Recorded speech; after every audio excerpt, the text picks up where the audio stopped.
Let's see. Probably should have checked the sound settings, but I'm going to go and grab the link to this first.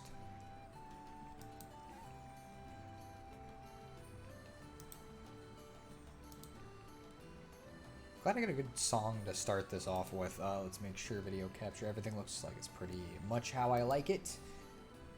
Okay.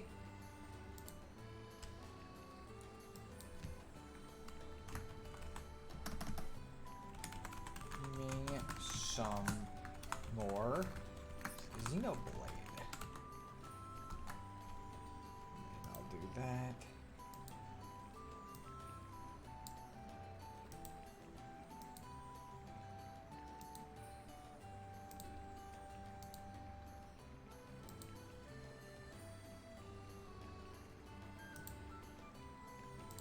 Okay.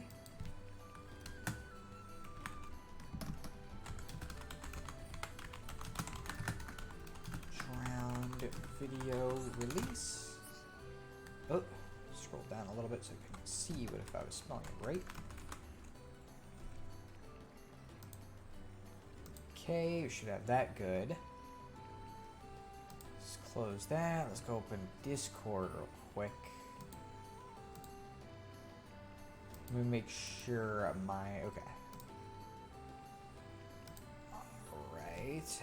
At everyone. After that, we'll get a move on.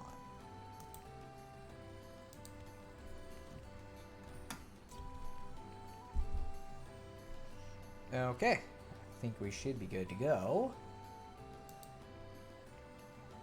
What's going on, Random Geek and Egg of Bacon? How you doing? Glad you could join the stream. I'm pretty much set up here, so I'm assuming Jispy will probably join pretty quick too, because he usually seems to wait for the Discord notification. But hey, everybody, what's going on? Back for another stream. Ricky right there was me, because I'm a little tired today. But either way, well, I guess I'll talk about what we did last time once like we've been in the stream for more than like a minute. What's going on, Jispy? Glad you could join us too. We're gonna be continuing through Xenoblade, your preferred of the two streaming things I've been doing lately. So we'll see how that goes. And while we're doing this, first I want to go look at this, and this is something I haven't shown, but all the tutorials you get plus bonus ones actually are saved in the menu. And so you can access them at any time. And what's cool about like character tutorials is they have like little skits that'll kind of teach you a little bit about how the character works. Let's see, talent called Yoink, Ricky, take nasty monstrous items, strength, HP, make them all Ricky's, auto attack, make Ricky's talent gauge refill. Oh, that's interesting. I didn't even know that. Ricky's super tough hero upon little attacks, no problem. Ricky's happy fills the party gauge, making it easier to revive anyone who's become incapacitated. That means we can all be heroes. Buddy, allergy, very deadly, cause damage over time, very scary. You probably want to use them at the very start of the battle. If you use them to finish off an enemy, the slow burn effect is wasted. Okay, so that's interesting. So I said this last episode, I wanted to use this guy more, because in previous playthroughs, I always skipped out on him, because I mean, like, come on, look at him. He looks a little bit like, okay, how is this dude gonna fight? But I know he is a good party member, I just have never used him too much. Love that the first two pages have Ricky paired with the women. He's a real ladies' man. Well, I don't know, man. He's a pretty committed dude. He's got one wife and he's stuck to them. Then I remember he's married. Yep, exactly. But give me a sec.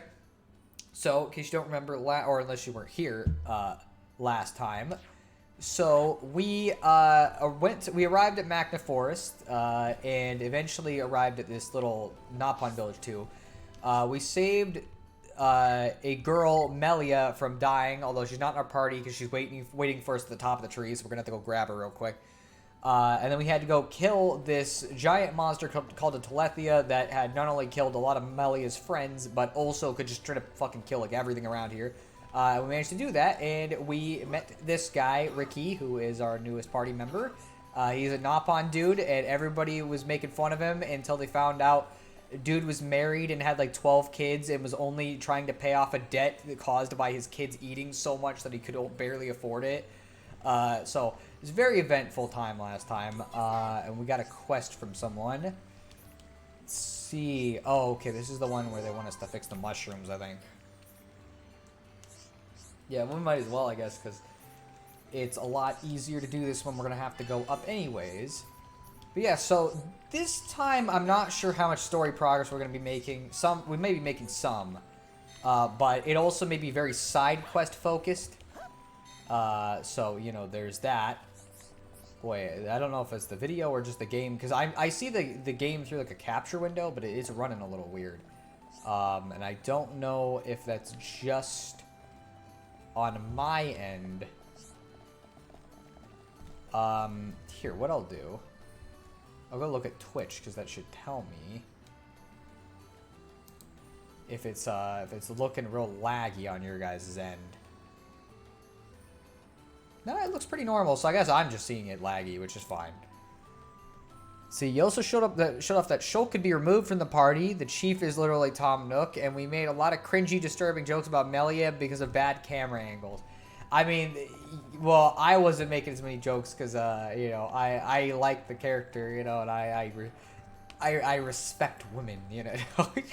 But for serious, it's I'm not really one of those kind of people when they play RPGs. I know the Xenoblade fandom is full of a lot of that, is very common.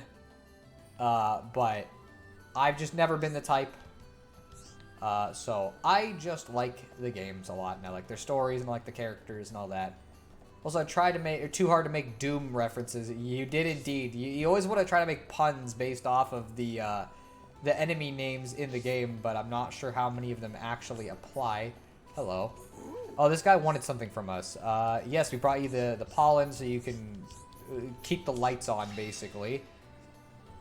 What happened last time, I don't remember much because I had a few drinks that Saturday while the stream was going on. I'll explain again in a second. And the chief used the term hum-hums, which inspired a Hamtaro joke. That was also a thing. But hums are the name of the actual, like, the humans in this world. Because they're not just called humans, they're hums. So last episode, we saved a girl from dying of freaking a lot of stuff. Melia, who was the priestess, the magic girl, essentially, that we got in our party. So she's doing pretty alright, and her mission was to kill this giant monster thing called the Telethia. But it kicked the shit out of her friends, and she almost died from it, so we ended up helping her instead, with the help of Ricky over here. The great guy who everybody was kind of getting on until they found out the truth about him, and after we managed to kick the shit out of the Telethia, Melia was like, hey, yeah, you guys really did help, so, like, I'm gonna lead you straight to where you need to go. Also, I guess I forgot this, at the beginning of the episode, we also met Alvis, who is a guy. He was able to wield the Monado, which is a little strange, considering that very few people are able to wield it, and we found out almost nothing about him, because he was very vague about everything. But seemed aware of things like Shulk's visions, which, a little strange, that's for sure. So that was kind of what happened last episode. Random, last time we watched Nyan Niko's Sugar, but Shulk was in it. That was not a thing we did. Ooh, there's another item we had to pick up. Okay, I think that was the ball that somebody had lost that they wanted us to grab for him. And let's see, over here, what do you want? Favorite thing in the whole wide world. I've been reading a lot of this. Glittery, spongy, shiny, fluffy, but as long as it's cute. Okay, so she just wants cute shit. So this is one of those item quests that the game gives way too much of.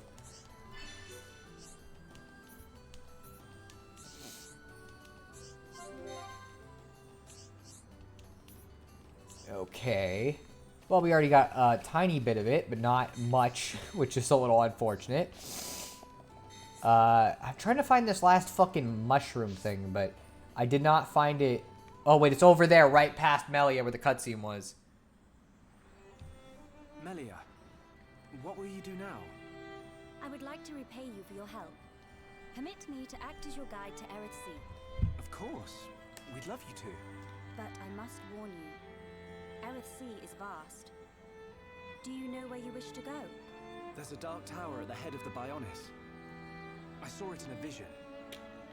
That's where I must go. A dark tower. Then we need not search at all. So you've heard of it? Heard of it?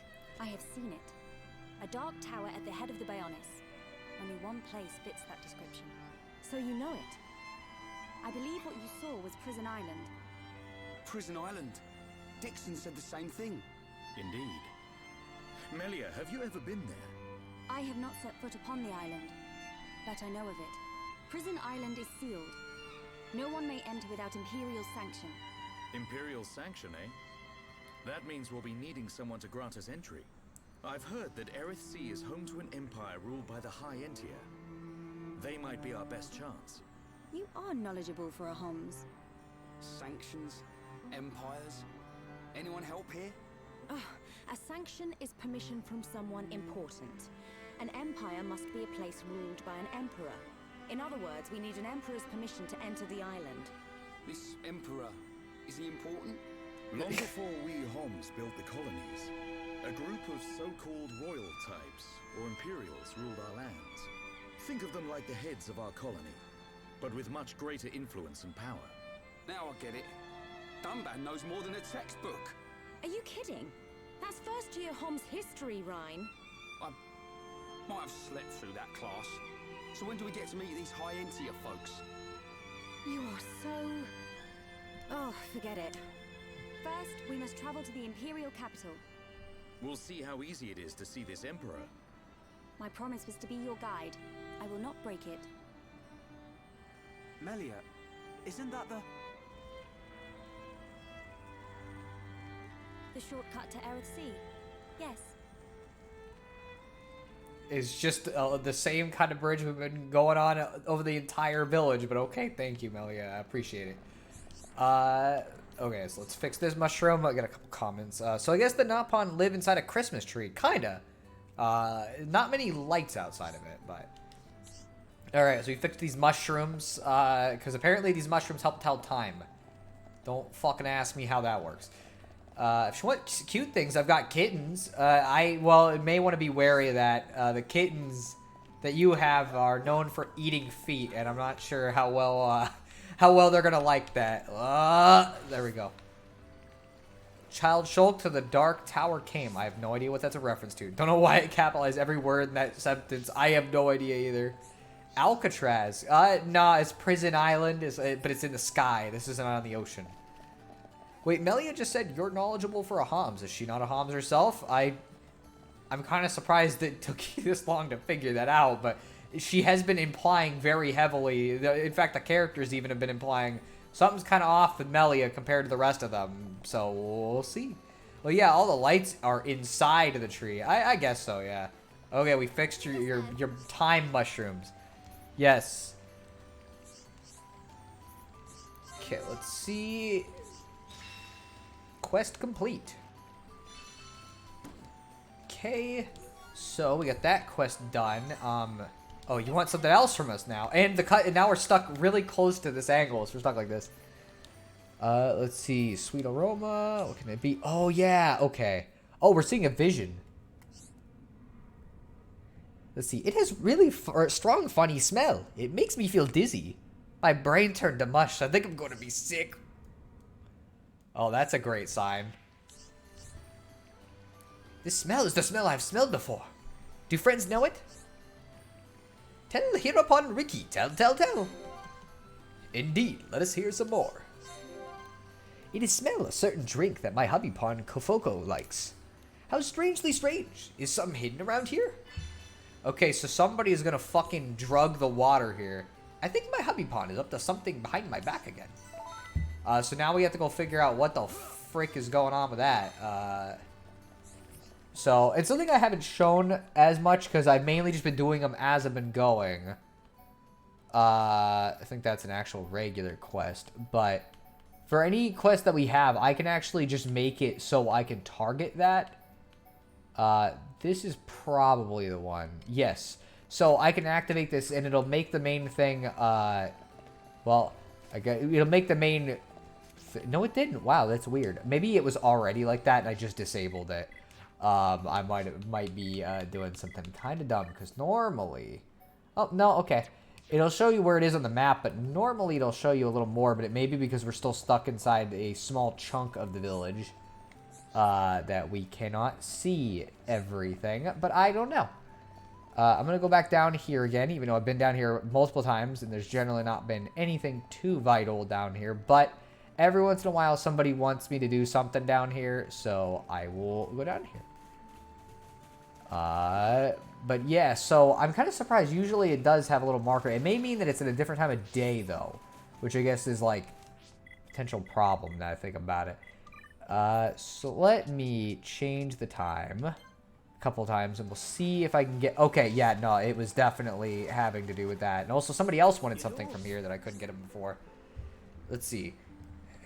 Use too cold in here. Cold make Tati's throat bad. Tati cannot sing his favorite song.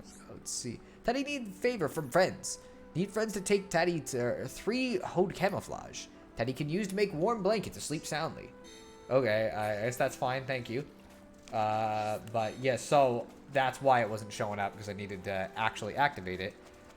Let's see. Oh wait, Prison Island. There goes Hawaii. Oh my gosh, geek. I don't know why I went in there, because it didn't seem like it was that useful, but I am checking to see if there's anything else. It doesn't look like it, so nah, that is where we gotta go then. Time mushrooms, the least known of Mario's power-ups. Well, I guess, yeah, I don't think there is anything that really... There's a stopwatch ability in Super Mario 2, but there's not really many time-based power-ups. So someone dumps alcohol into their pond. Kinda, yeah, from the sound of it. Ooh, okay, we're gonna be going up some steps here, so... There goes Hawaii. Oh, there goes Hawaii. The island is gone. What? What do you mean the island is gone? Yes, no. Let's see. Oh, you want potatoes? Wow, thank you. 2 cool potatoes. We already have that, so the quest complete. There you go. Okay, anyways. There's a lot of stuff that pops up in Frontier Village. It's kind of the thing with this place is that, like, both day and night, and then also, depending on how much you've finished, you get more stuff here. It is a very large area in terms of just things that you can do. So, let's see. I think that... we can jump off the side of the thing, but we're not allowed to cut over to the other side of this. That's against the rules. What do you want? Da-da-da. You're too slow. Do you know how long it's been since I asked you to bring it? Huh? You're not the usual guy. What's going on? Oh. Da-da-da knows why Hom Hom brought it. Hand it over. Come on now. What the fuck? I forget what we were doing with this. Been waiting so long for this. You do a good job to bring it to me. Now. Yay, happy. Riki really happy. I'm trying. Yeah, good job, everyone. I'm trying to figure... Huh? You already finished your job. Now leave me alone. I'm very busy. This might have been the one... This might have been a drug-related quest. Oh, yes. Okay, Zazadan. If you remember the last time we were in the cave, he asked us to bring something to this guy, and I completely forgot this was a thing. And it was bringing him caviar. Highmore caviar, but, what is he going to do with it, though? Kind of a question. That was a very loud cacophony of things combined together, but it works. So yeah, more drug adventures. We're probably gonna have to go back to Zazadan, our favorite.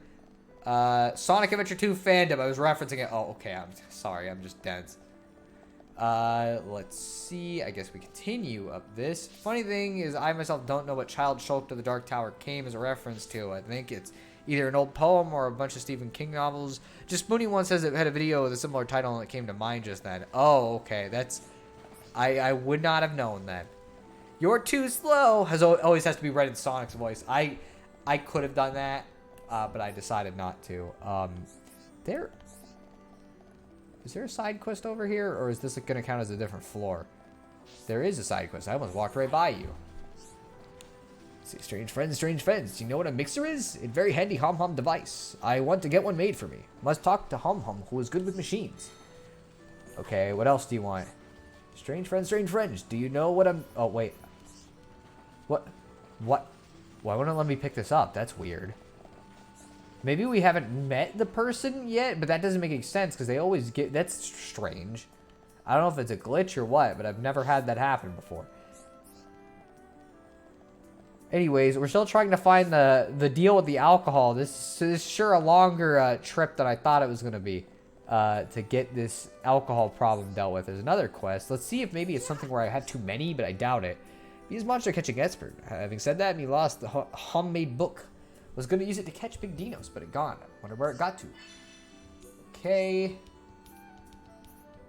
Okay, so he wants us to find a dino's hook. Man, there is a lot of quests that opened up. Jeez, like I could see them on the map as we're nearing them, and it's like, huh. Okay, polymer material taken. Okay, that's not good. Okay, what do you want?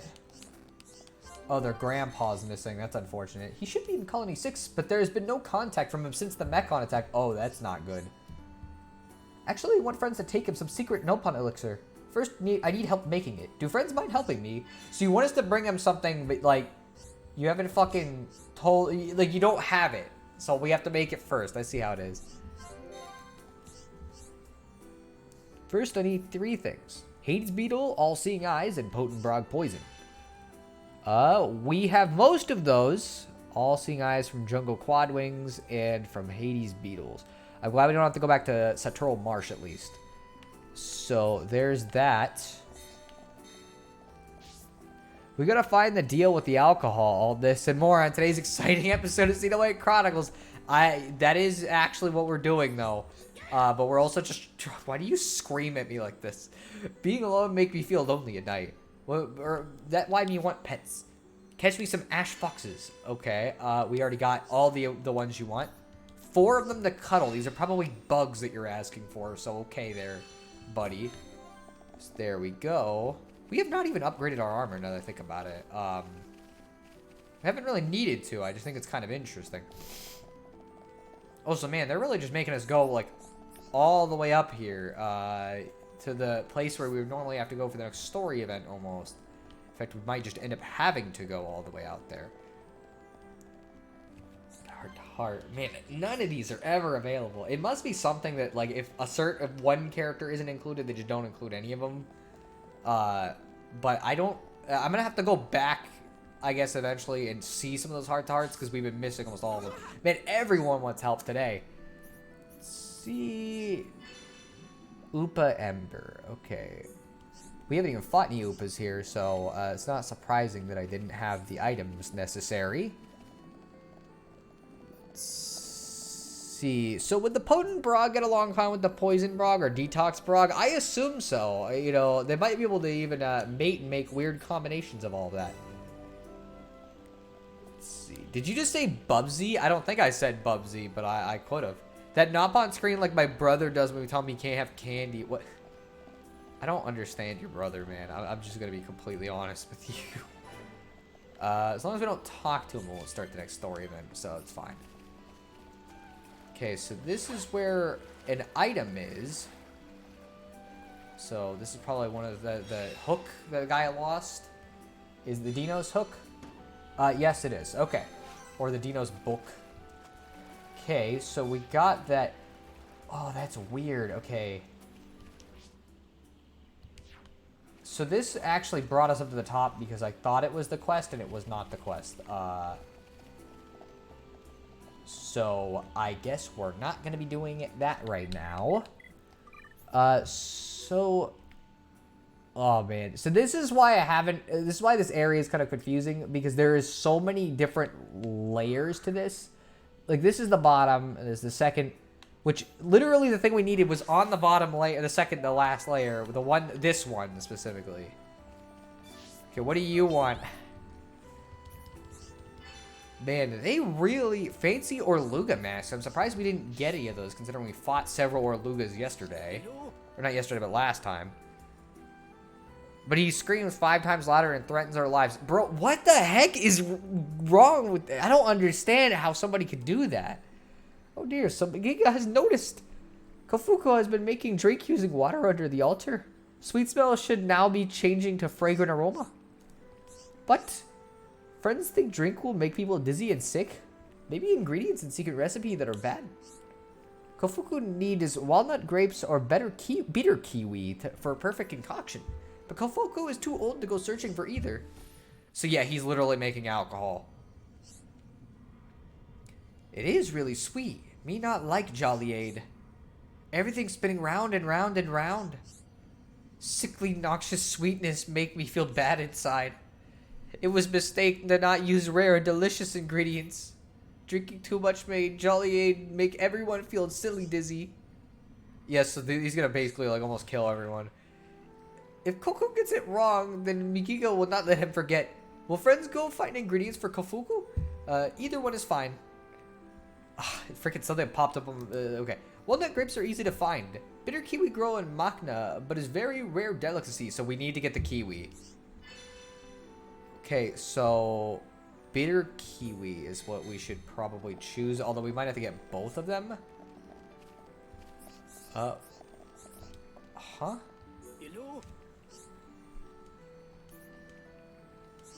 Okay, it was a little throwing me off here. But now we're going to be going out and doing side quests, baby. No game, we don't need to know about spicy nuts. I mean, like, why wouldn't we need to know, though? This is important information. You can tell this game came out pre-COVID just by the fact that one Nopon isn't already wearing a mask. Well, that would be so dumb if one of them was. Just even if it was after COVID, like, imagine how fucking lame you'd have to be. Like, does doing this quest cause mass death, or do the visions mean you prevent it? Well, we'll see. That's all I can really say. We'll see. But yeah, so we're gonna go beat the shit out of some enemies, find some pickups, just do some exploring, because we really have not explored most of Makna Forest. Most of it you kind of just ignore if you're not doing the side quests. So that's we're gonna be not doing that this time. We're gonna be actually exploring, and I'm gonna be trying to get used to using Ricky. We'll see how it goes. Let's see. Terra or Luga doesn't give me the item, surprisingly. Okay, so oh no, please. I hate these stupid fucking enemies. Why does it have to be? Oh no. Oh, I didn't even do it either. So like this is just gonna go bad. I don't think we can even fight this. Let's see, Bitey Buddy inflicts bleed. Attack from behind to deal extra damage. Okay, I'm just trying to figure out how this stuff works. Play dead enemies will not attack. Tension down. Protection for party members in range. Okay, let's see. Behave, inflicts paralysis, and removes craze. Okay, actually, spike damage is not as bad on Ricky, it seems like. Attack from behind to do extra damage again. Inflict poison. Okay, so we want to be using this and Bitey to get some extra damage. Inflicts bind and sometimes forces topple. I'm going to eventually guess it will not topple this thing. But I like it how when he does it, he just screams, Ricky sneaky. Like, that's going to help him be sneakier. Okay, let's do that. Then I'll get rid of tension down. Okay, it's going to take a little bit to get used to him, and I may have to rearrange his moveset a little bit. Yes, I would imagine you can't topple a Nebula. Yeah, it does sound like it'd be a difficult thing. Let's have him topple it. What does this do? Steal something from an enemy. Okay, so we're just going to steal shit from this guy, I guess. So that's something. We don't have any healer, by the way, so if Ryan dies, we have to revive him with the party gauge. But I need to let him do his auto attacks, because those fill the party gauge up. That's what he said, at least. So I need to actually let him, like, do shit like this. Oh, wow. Okay, yeah, no, it definitely fucking is pretty decent refill for just a little auto attack. Please, please, it's calling yoinking.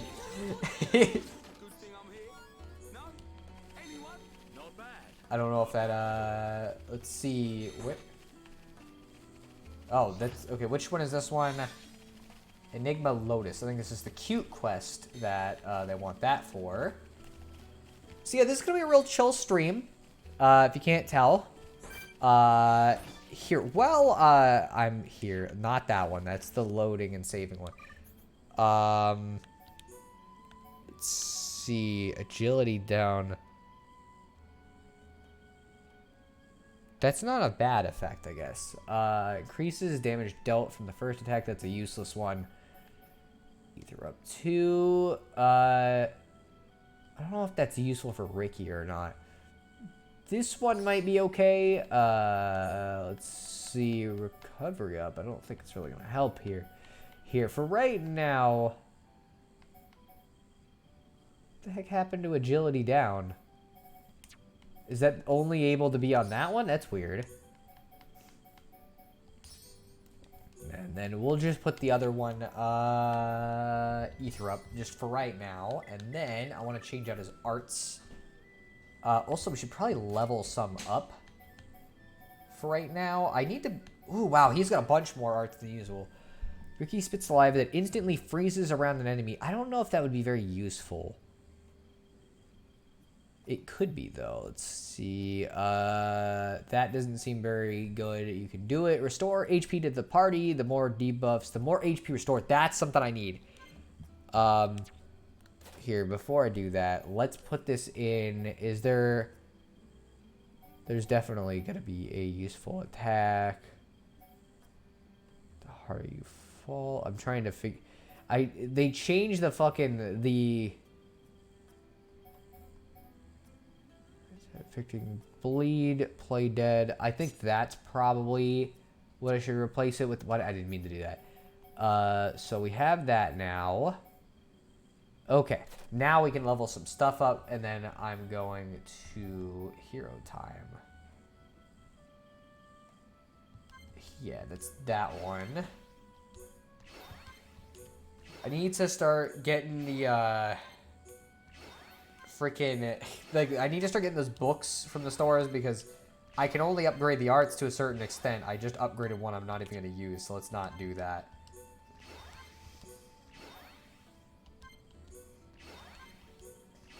Okay.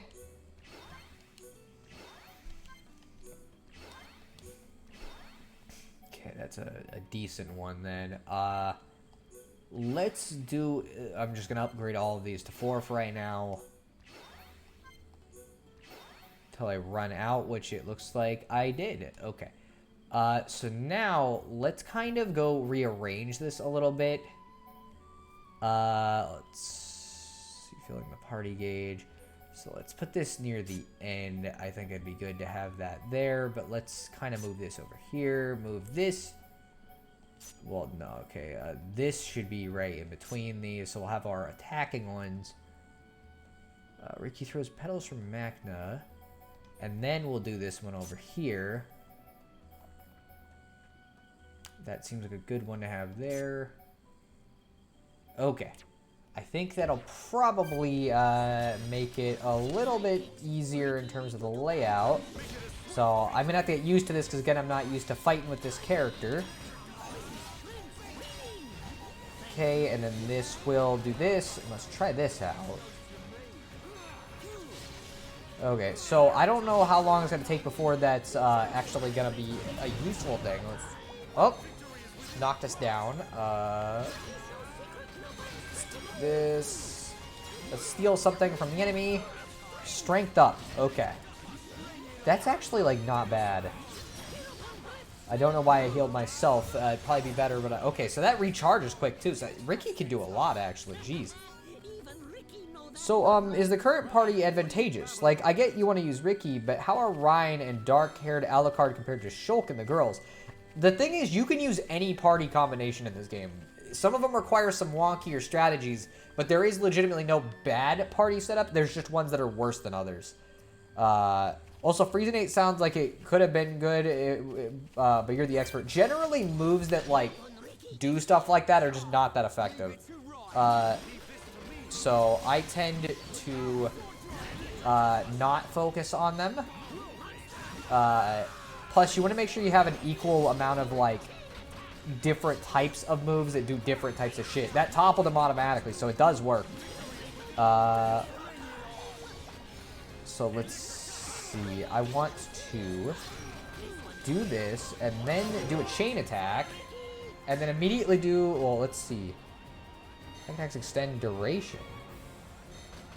where it could deal damage from behind. You probably should do this because I don't think I'm going to get another run. Lower defense. Oh, Ryan was dazed, so that didn't do anything. Ah, so it's like the issue I mentioned in my blog where a lot of status effects moves aren't as useful as just damage dealing. It depends on the status type moves. Like the bleed effect that we have with Ricky, that's a really good effect for this game generally. Because of the fact that it deals damage over time, it's basically the game's version of poison. So that kind of stuff is useful. It's just certain ones like sleep are generally only useful in circumstances where you have a lot of enemies because you can put one of them to sleep for a bit. And the way sleep works in Xenoblade is if an enemy gets hit, they wake up from it no matter what. And so it's a lot smarter to do it on an enemy that isn't already, you know, like taking damage currently. Otherwise, it's a useless ability if you're just fighting one enemy. It's why Charla has a lot of trouble in terms of being in party setups. She's usually one of the worst characters you can choose. Okay, Kelp Mushroom. Oh, there's one of the Oopas that one of the guys wanted us to fight. So let's... Yeah, so these two attacks, for example, they deal poison and bleed. So it's like, this is a really good combination of stuff. Let's see.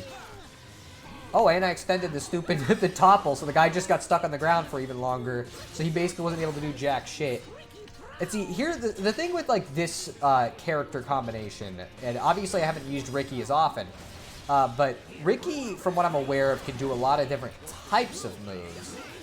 And so he's good in most circumstances, and in this game, it is usually better to just have somebody who can heal than someone who is specifically focused on healing. Because healing, it's a useful thing, but you can go through a lot of battles without even doing it or just having limited healing, which is exactly what I have here. Ricky's got a healing spell, but we haven't even needed to use it for the most part because the enemies are having trouble even dealing much damage to us three because of just kind of the setup being that we have two tanks and then an attacker that is also partially a tank because Ricky is kind of both and a healer at the same time.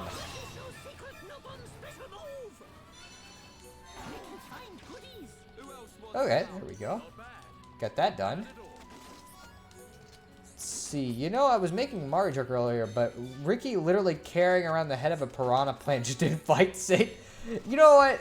Fair. Let's see. Actually, it kind of looks more like the head of a kraken from Earthbound. That also can apply. I'm good. I'll pass on that one. But yeah, so that's the thing with Xenoblade's combat in general is it's just kind of... Okay. I started playing the freaking Twitch audio so I could hear it. But you can do a lot of different weird shit in terms of party combinations, and they have to make it so every party is at least somewhat useful together, because the heart-to-hearts require you to have affinity between different party members. And so if you just couldn't have certain party members together, that would be kind of a problem. Oh, okay, he's dead. Freaking stupid Nebulas. I hate you guys. Okay, let's remove that. Let's see if we can yoink something. Agility up. Okay. Let's see. What was this one again? Inflicts paralysis. Yeah, this is not an easy fight. But yeah, so I can, like, Ricky is kind of a weird little character because of the fact that he has multiple different abilities. It's very useful. To have so much variety in the moveset. Okay, so next time we get him on the ground, or get this guy on the ground, we need to use a chain attack. Because that seems like it's going to be our best option for dealing damage in this fight, since he's got Spike on, which is making things into kind of a pain in the fucking ass. And it's why Ryan is taking damage now. Okay, let's try. Okay, didn't work. Didn't knock him on the ground, so we have to hope Dunban and Ryan do it for us. And we'll keep making it bleed until they do it. And then we'll steal something, encourage Dunban. Might have to encourage Ryan too. Nah, he's doing good. Move tension down. I see the Kraken. Yeah, I think both of them could fit, but I guess the Kraken, I don't know. I'd have to look at the Earthbound Kraken again up close. Okay, somebody knock him on the ground, please. I would oh, okay. There we go. Okay, let's do some damage here.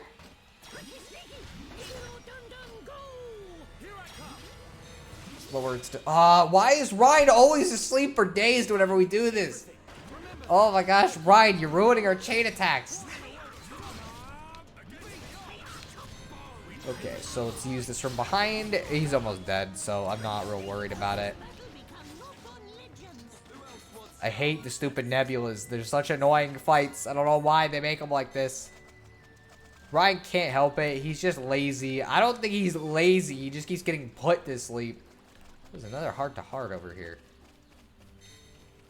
Let's go see if this is characters we have or not. Okay, so if we get... Okay, so I think it might be if you're missing one party member, it won't show at all. So we need Ryan and Ricky to be higher level. We're going to have a little conversation between them. But we probably won't be getting that for a little bit. I got to go around a little bit. So this guy will probably target us unless we're higher level than him by enough. Nope, he's interested in a fight. So we'll be doing this. So let's poison this guy. Okay, go around him. Okay, and then we'll do this. It did not knock him on the ground, but I tried. Ryan is not really feeling it, is he? I guess not. I guess it's not Ryan time. Oh, did we get an item too, or did it just... Because it might actually give us items as well when we do that, which is kind of an interesting thing. I don't exactly know that, though, because, again, this is my first time actively using this character on a consistent basis. So, that doesn't really look like it's any real higher. I thought this would be like a... Hey, you can't get up to the thing if you don't go a specific way. But it doesn't look like it is for some reason. So let's go grab this. Which one is this? Kelp mushroom. Okay. Of course, this one has got to be up on the freaking thing that I already went up on. And I can't check the map because one of the dinosaurs wants to fight us, apparently.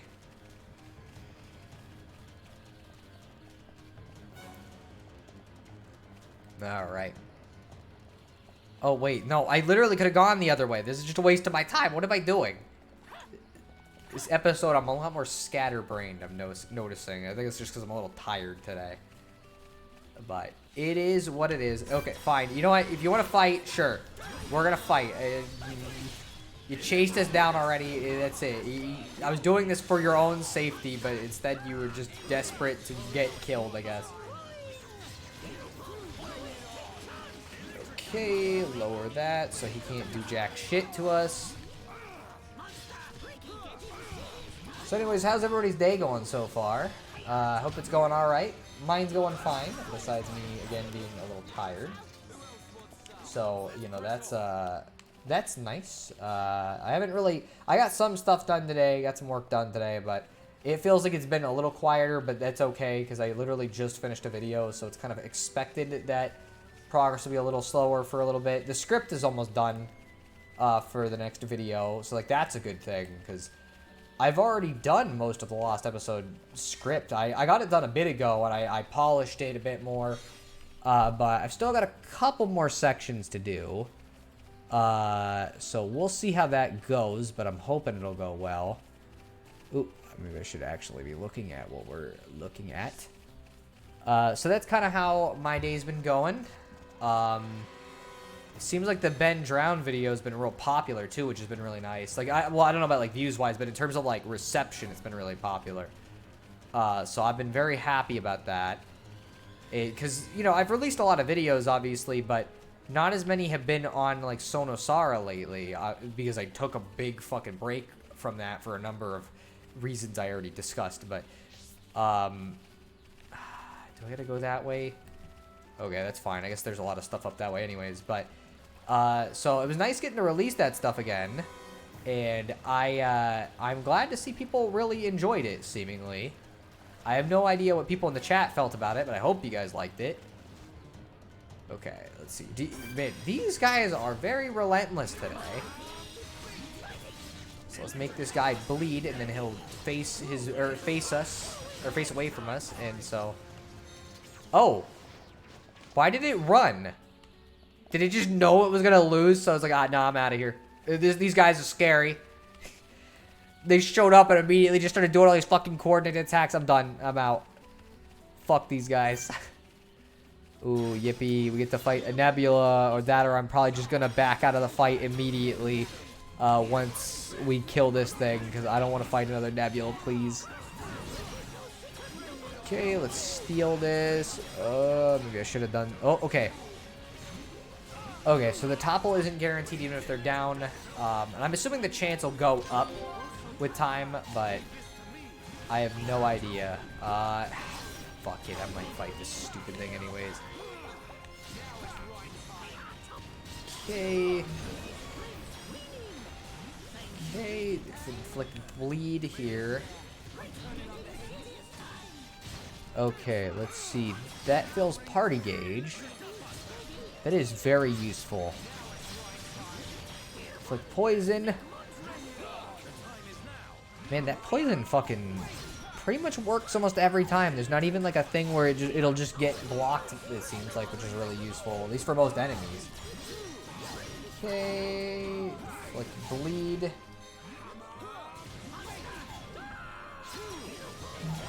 Let's do this, see if we can topple it. I'm gonna heal Rhine.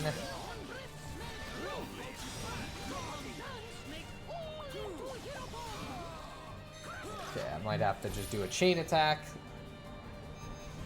What's more terrifying? A creepypasta that ends with Charlie Brown found dead kissing a tree stump, or a creepypasta that insinuates that Mario lore was based on a murder case?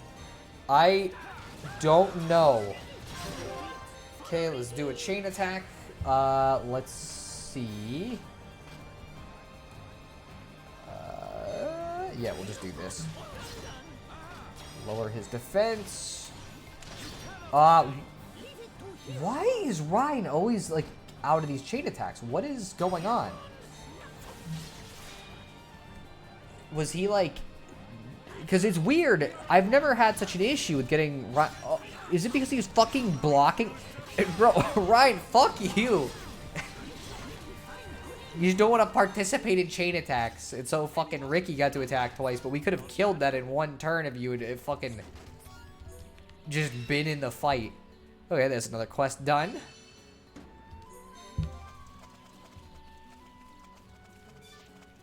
Okay, that's another one. Well, I guess they were more troll pastas, if anything. But yeah, I think if the Mario one is what I'm thinking of, I guess that one sounds a little less dumb. I guess, you know, like, neither of them are that great, because the Charlie Brown one just sounds inherently cliche, and the Mario one you're talking about is just actually bad regardless. But I guess I would prefer the Mario one.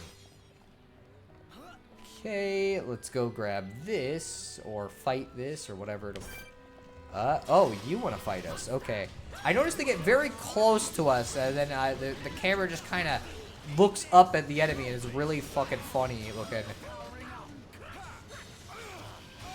Okay. Did not work. I did not hit it from behind. But, I don't know. Troll pastas are weird, in that it's like, sometimes it's hard to even tell what is a troll pasta and what isn't, because some of them are just written so poorly that it's like, I genuinely can't tell if this is a joke or if this is, like, for serious. Not every story can be Ben drowned. Okay, another kelp mushroom. I've already fought enough of you, I'm good. Okay, so it'll be right around the corner here. But yeah, Jispy, what did you think of the Ben drowned video?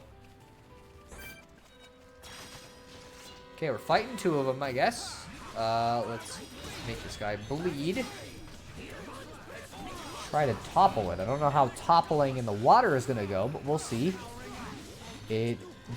Well, I don't know if it worked or if Dunman's worked, but somebody's worked. Okay, finished another quest, but another guy decided he wanted in on the fight too.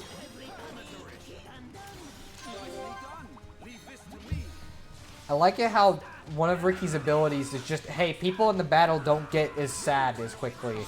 And it's just because, like, I mean, like, how could you be sad when you're around Ricky, you know? It's just not possible.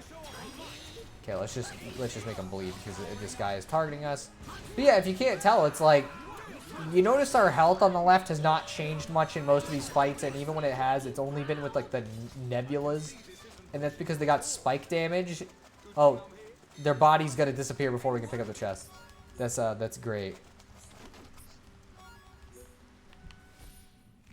Oh, this is needed for a future quest, I guess. I got back just in time for you to ask me about Ben Drown. Was distracted because it looks like it's about to storm out here, and I was worried about some small, cute things. Wow, what a fucking coincidence that it starts raining in-game. It's fucking... That's really good timing. But...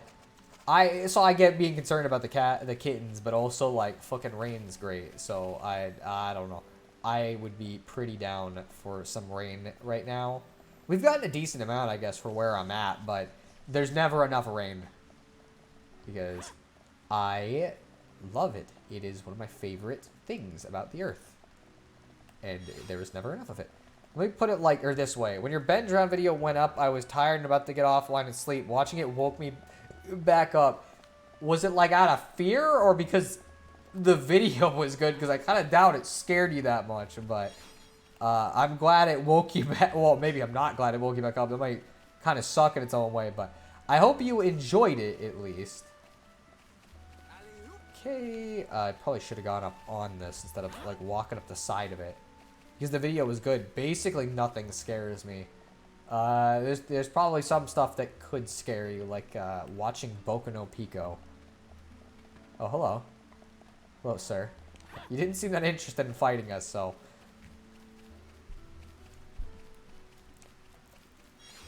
Lucky you, Jispy. I mean, to be fair, like, I don't know. I don't really get scared by much either. You know, besides the inevitability of death and shit like that, nothing really particularly worries me much. Mainly because, like, there's no there's no reason to worry about things too much because it's like, well, shit either happens or it doesn't.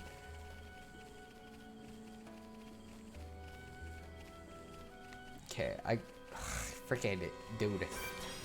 Okay, we'll fight you. You guys are all, like, getting your asses kicked because you can't fucking just hold off for, like, 5 minutes.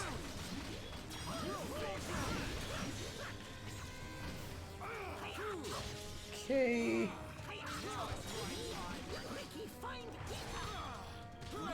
Okay.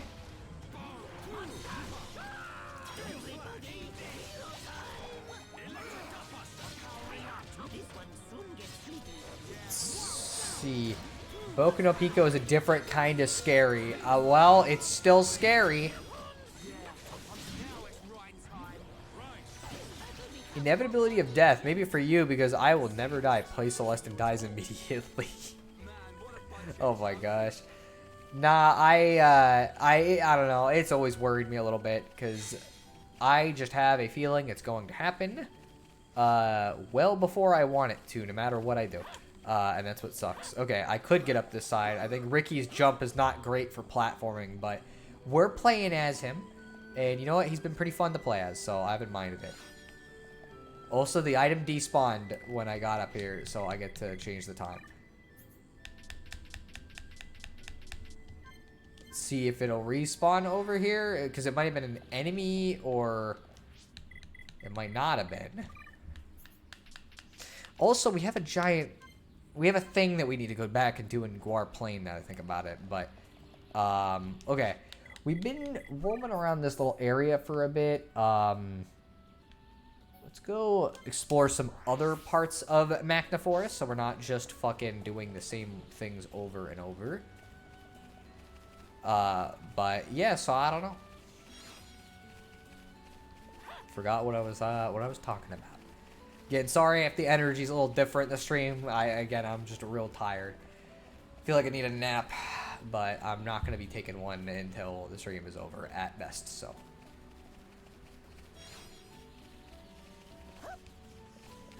Alright. Okay, so let's go to this other area, because we haven't been across this bridge. I know you're going to think we have, but no, it's that bridge that we've been across. So... This place is surprisingly huge. Like, they don't actually require you to explore much of it, but there's a lot of fucking space here. The only problem with it is a problem that kind of can be attributed to Xenoblade as a whole, but especially this one, is that there's not a lot going on in individual areas. It's mainly just new enemies, some items to pick up, and occasionally some fucking weird super bosses here and there that you find. But otherwise, generally, it's not like that big of a deal. You get some pretty sights and stuff too, but I generally find Xenoblade 1's exploration to be a little less interesting than 2, but especially 3. Because 3's got the best version of the system. But that's my opinion. My main fear, besides the being I shall not name, is arrhythmia. Oh, do you have that? Or, like, are you scared of getting it?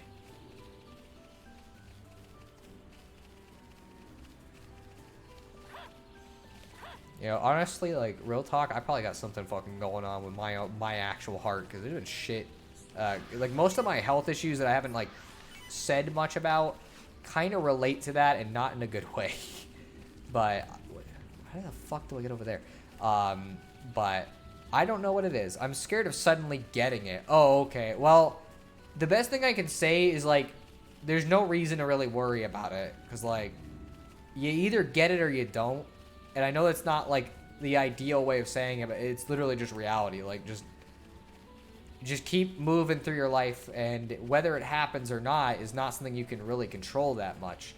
You know, the best thing you can do is just stay as healthy as you can. Ancient documents, somebody's going to want that, but I don't know who. Literally, it's all you can do. Speaking as someone who's got, like, several things going on that are fucking kind of scary, you literally cannot do much about it either way. You either get it or you don't. So, you know, it's just not worth worrying about it. And it's the best thing you can really do is just do what you can for right now.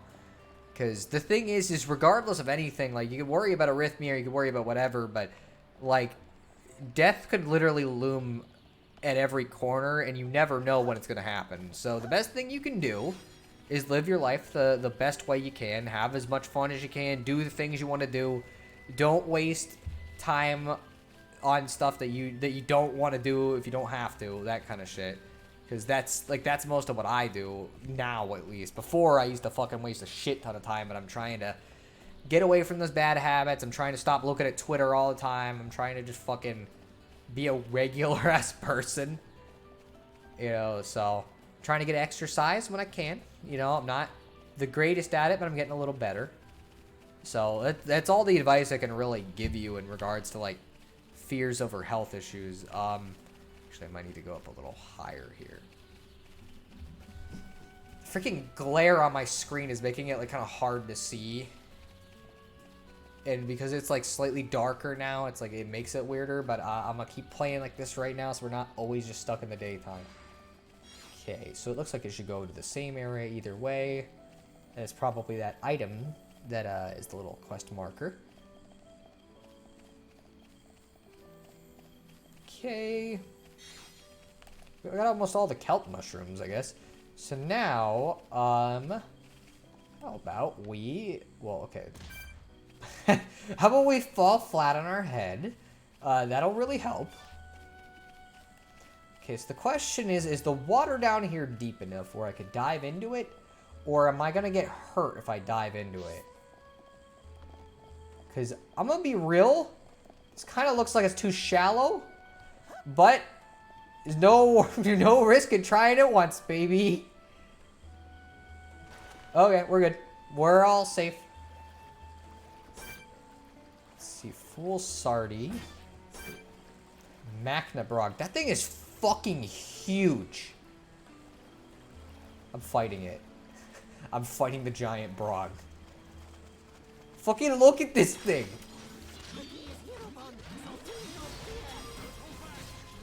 And it's not very strong, seemingly. Oh, I am getting a call, so we're gonna have to let Dunban and Ryan handle this. Give me a sec. Who's calling? Hello? Thank you, U.S. Congressman, whoever, giving me a call to tell me to probably vote for you. Oh, I'm toppled. Okay. I don't know which U.S. Congressman. I didn't really hear long enough, so don't ask me who it was. It was just some guy. Ooh, he's targeting me. Oh, I thought he was targeting me. Let's steal something from him. Strength up.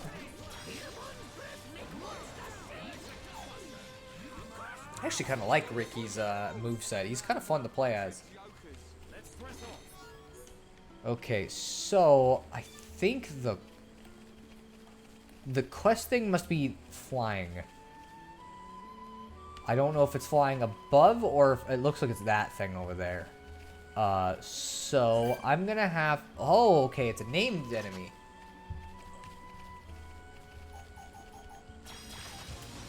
Alright, let's fight a tougher enemy, although it's several levels below us, so I'm not as worried about it.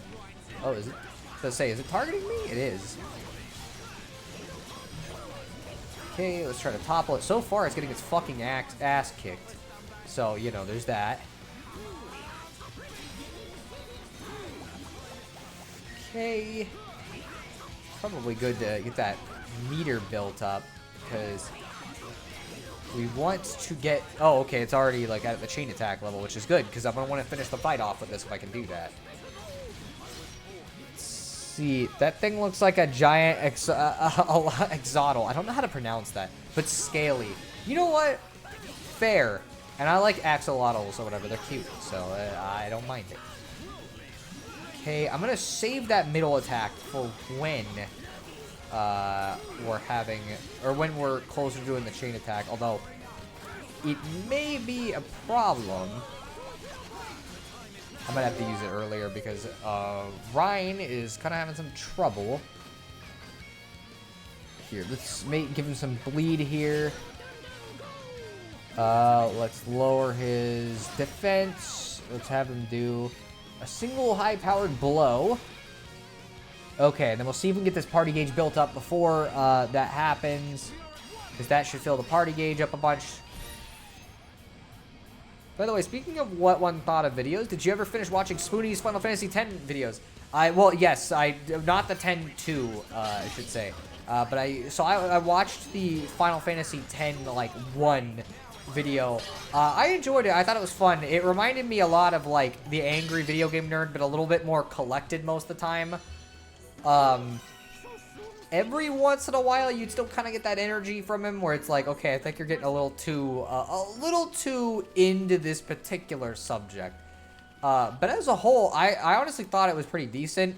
I could definitely also tell the era because some of the jokes, I was like, oh yeah, no, people would not let that fly now, but I thought it was fucking really funny because it caught me so off guard, I didn't expect it. Not gonna say what, just because I don't want fucking Twitter.com to cancel me because they're a bunch of little babies. But yeah, freaking, I thought it was good. Like, I enjoyed it overall. It was, it's definitely one of those cases where some parts of it, because I haven't played Final Fantasy X, there's a certain amount of like, okay, well, I'm not as into this. And I also will say, I think that he was occasionally maybe portraying it to be worse than the game actually was. I just kind of get that feeling when I'm watching it. It feels kind of like the same thing a lot of reviewers would do at the time to games that were like, just had a couple of problems. But to me, it doesn't seem like it was as bad as he was making it out to be, but it was funny. So I guess I didn't really mind much. Also, I like how Ricky can swim, and he's got these tiny little arms and stuff, but he can still swim. So yeah, that's generally what I thought of it. I'm considering watching some more of him. He's one of those things where like I'll probably turn him on while I'm editing or something, because that's kind of what I do with certain YouTubers. I don't think there's gonna be any reason to go out here, but I'm going out here anyways. And versus AVGN, Spoonie doesn't really rely on gross out humor as much. I know what you mean about the jokes, but that's one reason I start people with Final Fantasy X. Most people start with Final Fantasy VIII review, and it's actually way less PC. Oh, so you already immediately knew the thing that caught me really off guard about it. And yeah, I'm aware of one of the jokes in the Final Fantasy VIII review because of the Down the Rabbit Hole video on Spoonie that I saw. Oh! This was worth coming to. We got a fucking bunch of EXP just for coming out here. I was like, wow, this is going to be a complete waste of my time. I just want to go see the waterfall. You make it seem like he made homophobic jokes. Yeah, kind of. I don't really... Like, it's the kind that you see in, like, old YouTube videos, or the kind you'd have in, like, 8th grade, though. Not, like, the really weirdly crazy ones. It's just like, nah, he's just saying, like, a thing you'd hear in, like, 6th grade. If Final Fantasy 80 does. I don't recall it in Final Fantasy X as much, though. There was one very mild joke. But yeah, there is one part of Final Fantasy X, too, that is awesome. Well, I guess I'll see it if I get to that one. I gotta figure out which one I want to do next, because one of the problems is he mainly covers like more story focused games. Can I swim fast enough to get this? Come on. There we go. But I gotta, again, he's one of those YouTubers I think I'll turn on while I'm like doing other stuff. What? How do I get in here? What is the freaking entrance for this?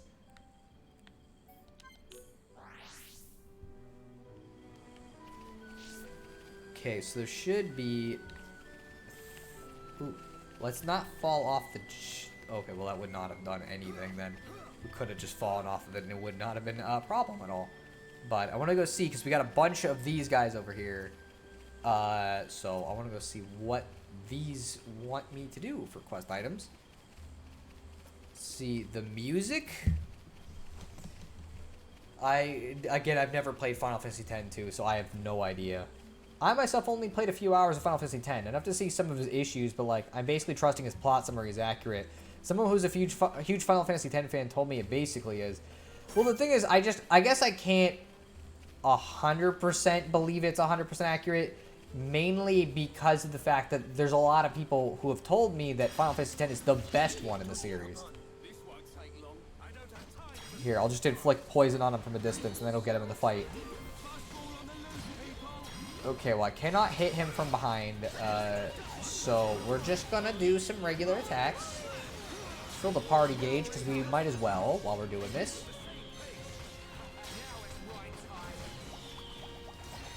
Okay. Okay, this is one of those item quests then. Floppy crest. So I definitely did not get the item it wanted me to get. So let's fall. Fucking every time he falls is like that. I was gonna try to get back, but I couldn't. Oh, is that? Hello. Hello, sir. You're not the guy I want to fight, but... Or maybe you are? What?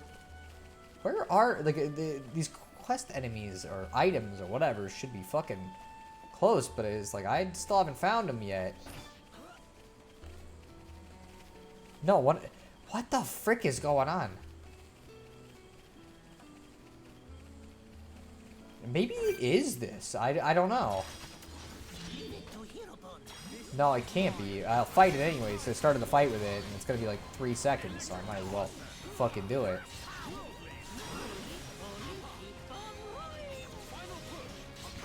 Okay, it didn't knock him down, but it doesn't matter because he's dead anyways.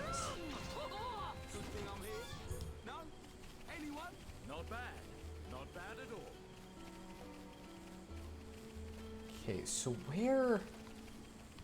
I am so confused about this quest item that supposedly exists.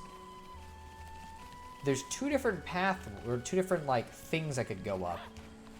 So let's see if maybe that's what it has to do with. Because otherwise, I am very confused. I thought people said Final Fantasy IX was the best. I've also heard that one. I've heard 9, 7, and 10 all proclaimed as the best entries at different points.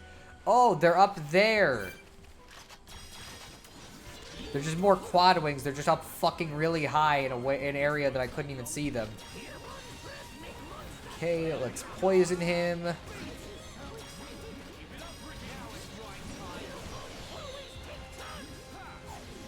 See, people say that a lot nowadays, but I don't recall it being the reaction of the time. Well, I mean, like, you could say that about a lot of things, though. It depends on what people are nostalgic for, usually. Because, like, if you look back at, for example, like, the late 2000s, the best Mario RPG was Super Mario RPG. And then it was Paper Mario 64, and now it's, like, Paper Mario the Thousand Year Door or Mario and Luigi Bowser's Inside Story. And that always seems to be the case with these games where... well, okay. That made you hungry. You almost fell to your death, and that made you hungry. Okay, I'm trying to see if there's any more. But I don't know. I just think it's one of those things where it's like, you'll see that a lot with everything. Ocarina of Time was the best Zelda game of all time until everybody hated it suddenly, and then it was suddenly actually Twilight Princess that was the best Zelda game of all time. And it just seems like people are always basing it off of nostalgia instead of basing it off of like their actual opinions on it. At least it seems like that to me. Then again, I'm old enough to remember when the debate was between Final Fantasy 6 or 7 was the best. I say Final Fantasy 4 and Mystic Quest. Well, I am partial to 7 because that's one of the only ones that has engaged me long enough to actually finish it. And I very much liked 7. I thought it was fantastic. But part of that's because I really vibe with the general story concept and characters a lot. Hello. I'll just poison him once he gets in range. Okay.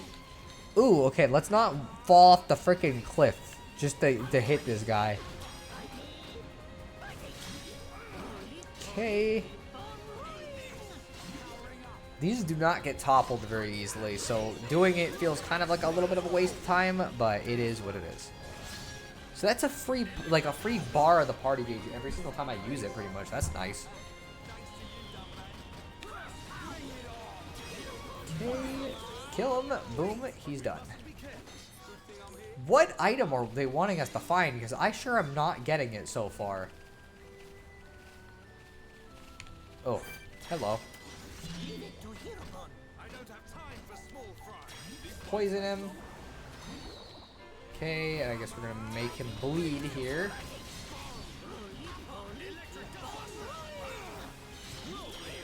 Oh, that did work on toppling him, even though we barely ever get to topple these guys, so that's good.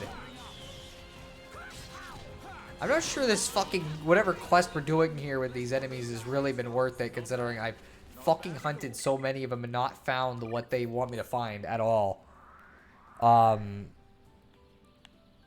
What is this way?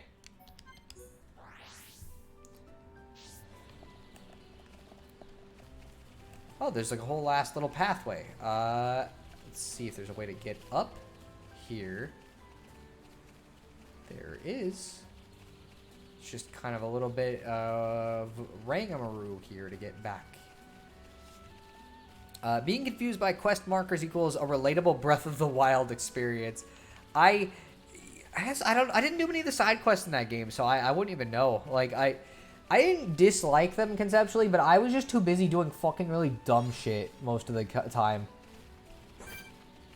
Okay, I'm gonna fight these things because there's something in this area, but I don't know what. Oh, he put me to sleep right away. He was just like, nope, not happening. You're not poisoning, or you're not making me bleed. And then Dunban hit him with a bleed attack, so he still fucking bled anyways. Just knock him on the ground if that works.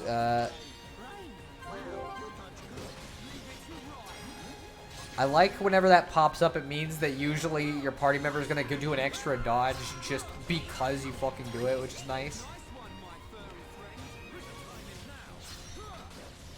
I like how Ryan is fucking like calling him his furry friend and stuff, but he like in the earlier party he fucking was making fun of him and shit. Ooh, let's go wake him up. Get up, Ryan.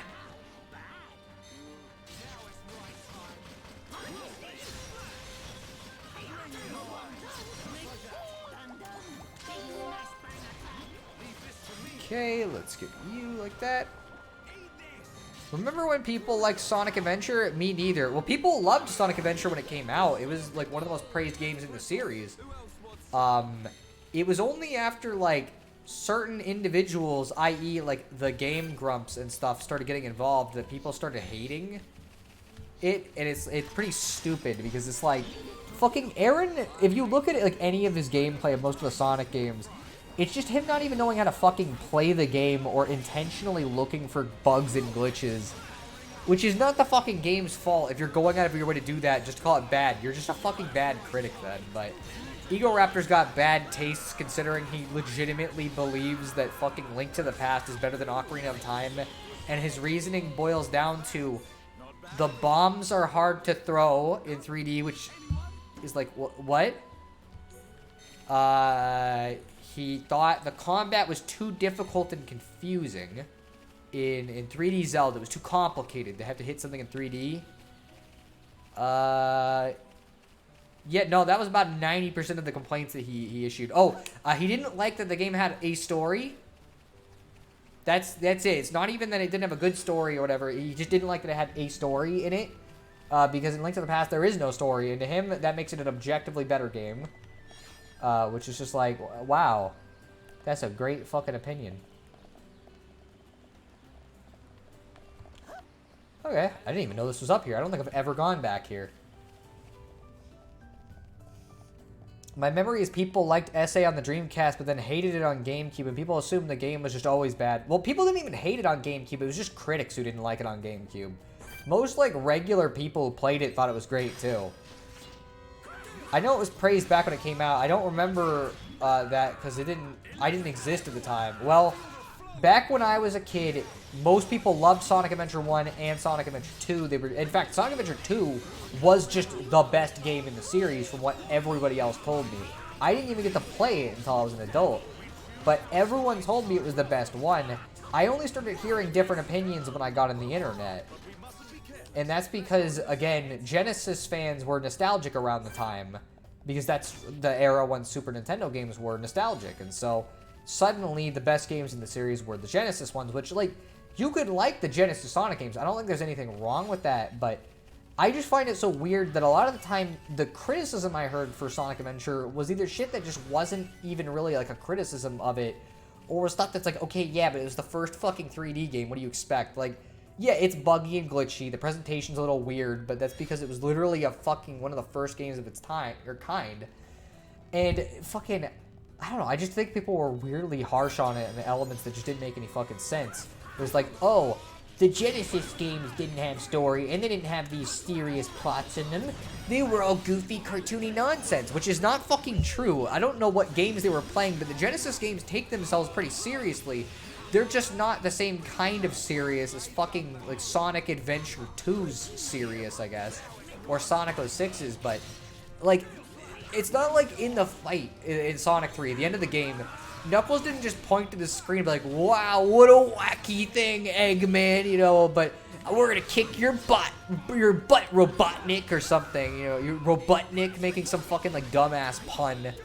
And then looking at the camera and shrugging because it's just the writing that Sonic eventually started doing in Sonic Colors that they retroactively applied to the Genesis games because they just didn't like having games with stories in them.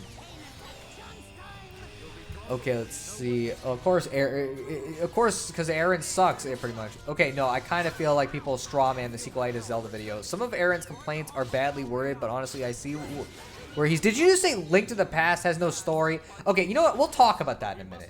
But yeah, I actually saw a video by someone called Cybershell. He's like the Sonic lore master, by the way, who claims that the GameCube port added most of the bugs and such that people complain about. Yeah, pretty much. The GameCube version has a lot of problems. I love it regardless because it's the version I grew up with, but still. He's actually right, Jispy. Also, it's weird when Sonic fans complain about seriousness and then say Sonic Sat AM is one of the best Sonic cartoons. Well, here's the difference, Jispy. Sonic Sat AM came out when I was a kid, so it's objectively better than these stupid adventure fans' favorite games. You know, that's back when the seriousness had heart. Ooh, okay. Wow, I've never fucking seen this. This is a cool area. You know, such a gorgeous view.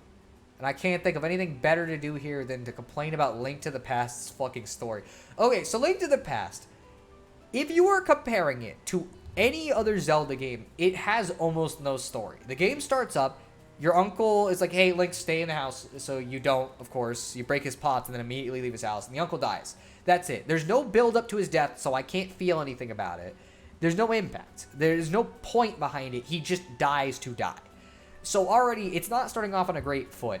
And then not long after, the game is just like, okay, Link, go find the 3 thingamajigs, and then you can continue the game. And then after you do that, the game is like, okay, Link, now go find the 7 different priestesses, and then you can continue the game. And besides the dialogue from the priestesses that occasionally gives you a little bit of lore, and the very rare NPC that has something vaguely interesting to say, there's not really much to the world of Link to the Past. Compare it to even, say, something like Link's Awakening, which came out not long later on the Game Boy. That game is a much smaller world. It's much smaller in scope, but much denser in impact. The story itself feels like it has more going on. You know, it's got a core concept. You're on this island, but as you go through it, you find out, hey, wow, this entire fucking island is a dream, and if I fucking wake the Windfish, everyone on this island is going to die, and it will be completely my fault. And so it's got some fucking hook. And then beyond that, there's all these weird, goofy-ass characters to interact with that all have their own little dumb things going on. They're not depthy, but they give a bit of spice and character to the world. Ocarina of Time starts to add more races where you get much more interactions with all these different creatures like the Gorons and the Zoras and the Gerudo. You know, it has a lot more lore behind it. The NPCs will tell you all this interesting stuff about Hyrule itself, about its history. There is such a massive difference in how Ocarina of Time Forward is framed compared to Link to the Past. Because Link to the Past is more of a video game. You go from place to place, you go from dungeon to dungeon. But how much actual story progress happens between dungeons? How many individual characters from Link to the Past can you remember off the top of your head that really left some kind of impact on you? I can't remember a single one, if I'm going to be completely honest. They all are just random-ass people that occasionally have something vaguely interesting to say, but 9 times out of 10, they don't say much of anything of value. They're really not much more complicated than Zelda 2's NPCs. You know, I think the gameplay is still really fun, but its story as a whole, when you're really sitting down to analyze it, there's just not much there. There's not much of a story. And the thing is, for me, what I like about Zelda, I love its story. I love its world. I like exploring, you know, I like finding stuff, but I also like the characters and the different things you find. I like all the fucking weird-ass shit you can find throughout the game. There's all this stuff that just gives Zelda such a distinct identity that doesn't feel like it's present in Link to the Past, because Link to the Past is more of a fantasy game than it is like a Zelda game to me. You know, it doesn't want to be goofy and wacky. It wants to be serious, but it does so in a way that just tends to bore me more than anything. You know, I don't find it engaging in the way I find most other Zelda games engaging. And honestly speaking, I think I'd rather play almost any Zelda game that isn't from the NES than Link to the Past because of that. Yeah, the most I remember is you start off with that bit where you're rescuing Zelda, and then later you rush back to the church only to find she's already been taken. Most of Link to the Past contribution is the intro that goes on about the imprisoning war. Yeah, pretty much. It's got some lore, but it's very vague and simple. It doesn't ever really dig into much. See, the people in Link's Awakening didn't just die, they stopped existing altogether with no trace of their existence. Literally, the only person will ever know that they exist is Link. Now that just made me of Star Trek fucking TNG. I don't know which specific one that was. I like it how I went all the way over here. I got the last item in that set, but that wasn't what I fucking needed. I was just expecting this to have like something on it, because it was like a little fucking island in the middle of nowhere. It was like, okay, well, this has got to have something on it that's cool, but nah. Okay, let's, I guess we'll go here and we'll continue exploring. We've almost got most of the quest stuff, so that's good. But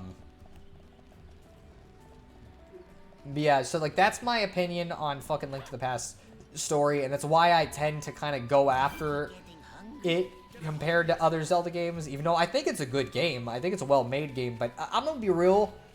I like the Super Nintendo. Link to the Past is kind of overrated, though, as far as Zelda games go. Like, it set the standard for everything Zelda did going forward, and I really appreciate it for that, because we would not have gotten a lot of games I loved without it. But if I look at it in a modern context, when I have all of these other Zelda games available, my question always is, why should I play this over any of the others? What does this have that I wouldn't get somewhere else and get better somewhere else? Its story isn't that interesting. Its dungeons are good, but they're not nearly as good as some of the other ones like Twilight Princess, which have fucking phenomenal dungeon design.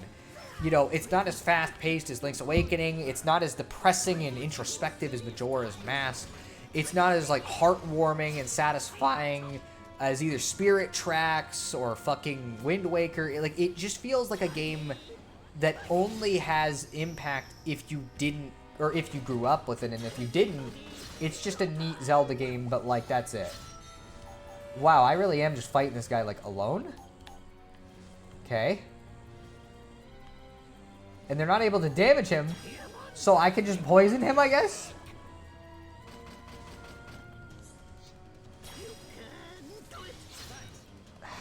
This is going great.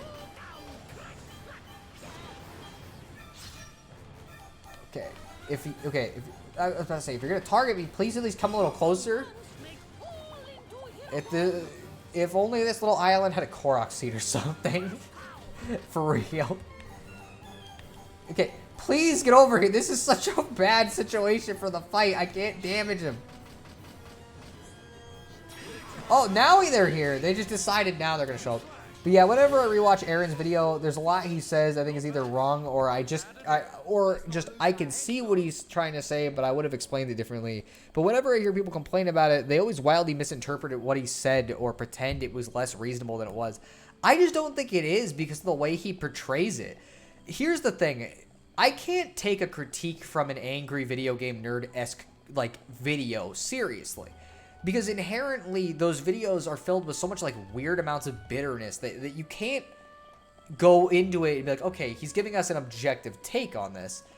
And Aaron's video is full of all of this, like, weird bunch of digs at this stuff that just doesn't really feel like it fits. Like, this fucking random-ass tirade on bomb bowling from Skyward Sword has nothing to do with anything. I don't even know why he did it. Yeah, we're not fighting that. And there's a lot of that kind of thing where he's getting, like, overly angry about people liking Ocarina of Time at the end of the day, when it's like, bro, it's a matter of fucking taste. It doesn't matter. You could prefer Link to the Past, that's fine. But if your reasoning behind it half the time sounds like it was made by a toddler who didn't actually understand core game design very well, or by somebody who never likes anything that happened after they turned 9, I'm not going to take it seriously. You know what I mean? It just feels kind of like a waste of my time. And that's what I've always seen Eric's critiques as. He's never said anything, in my opinion, that hasn't felt like, well, I grew up in the 90s, and the 90s were the peak of video games, so anything that came out after is stupid and dumb and bad. Which I know he probably calmed down later from that era, but it's like, I don't like a lot of what I've heard from him. That's just how it goes. Maybe he got better, but you only get so many chances to make a first, second, third, fourth, fifth, seventh, it's funny, 512th impression before I just don't care and I'm not going to listen to what you say anymore. You know what I mean? Like, I also had a huge problem making the bombs go where I wanted them to go. I never had an issue. Not once. Maybe the first time, the first time I played Ocarina of Time, when you had to throw the bomb over that cliff in Goron Village because the camera angle changes, that may be the one case where I may have had some problems. That is the only time I've ever had an issue with it. Especially because if you don't want to throw the bomb, you just put it on the ground. Yeah, that complaint I agree with, and so does Aaron, actually. He got too personal and needed to have a lot more chill. That is the problem. It's like, when I talk about Sticker Star eventually, my plan is to be a little more tactful about it than I would normally. Because I realize that, like, there's no point in getting overly personal about this game. I'm going to talk about why I have such a disdain for it, why it bothers me so dearly. But I'm not going to get, like, angry about it. I'm not going to scream about it. I don't think it's worth screaming about, you know. I would rather people listen to what I have to say at the end of the day, you know. I've sometimes had a thought of doing a remake of that video that doesn't have its issues. The thing is, even if you remake it, I just find, like, I fundamentally probably just won't agree with it, but I guess to be fair, what's fucking new with our whole dynamic with how we feel about games? Like, we never enjoy anything that's the same at all. It's fucking funny. You know, I have no idea how we just have such different tastes at a fundamental level that it's like everything that I like about games, it's always like, oh yeah, this is what I don't like about this game. And I was like, man, that's fucking wild. You know, because it's like, I guess you could probably tell, but the kinds of games I like are things like this, you know? I realize the gameplay's not everybody's fucking thing, but, like, firstly, the stories in these games, well before I even get to play them, I'm invested in. But even beyond that, it's just like, I have fun with these big worlds, all this cool shit to do. You know, I like it when I'm just having fun.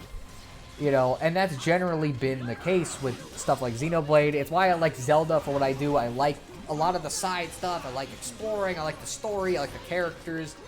You know, that's the stuff that really invests me about Zelda. It's why Majora's Mask is one of my favorites, and why I don't really like Link to the Past nearly as much, you know? It's why I can enjoy games in the series that others think are just kind of okay, because it's like, I just think they're fucking, they have something going for them that I can really get into, you know? But that's kind of my thing.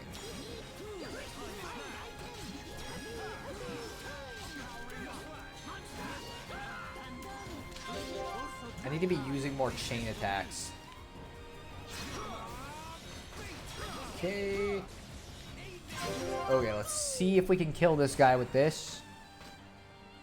Yeah, we'll do this one. Oh, I did fucking bleed, but it doesn't matter. He's dead.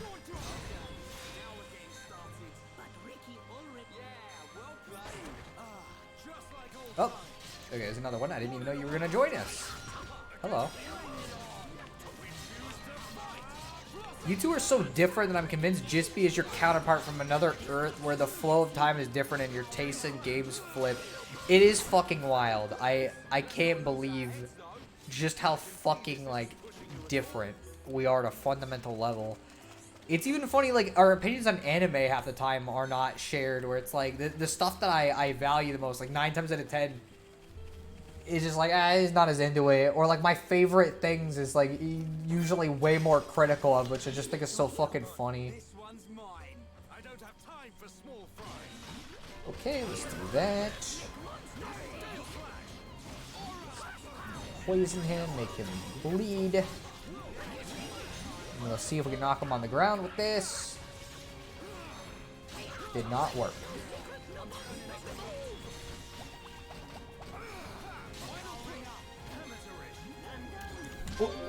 Alright, there we go. I should mention, I'm only planning to go for about 2 hours this time as well, because I think that's a better amount of time to be streaming, and so we're about an hour and a half into it. I know this has not been the most exciting stream. What I'll do after I finish a couple more quests, I'll do a little bit of story stuff, so we're not just doing side quests the whole episode, or the whole stream, because I do feel bad that we're not doing as exciting of stuff for most people. But I want to explore a little bit more. I want to do a little bit more while we can. So, I'm going to do that for right now. Okay, a bitter kiwi. Okay, we found one of the fucking alcohol things. Also, I guess we're going to be fighting some fucking 3 Orlugas.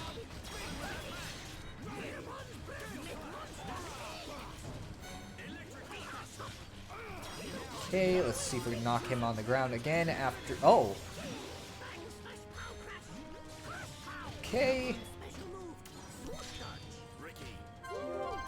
Okay, let's hit him with this. Okay, we'll do that. Hit him in the back. Lowers defense.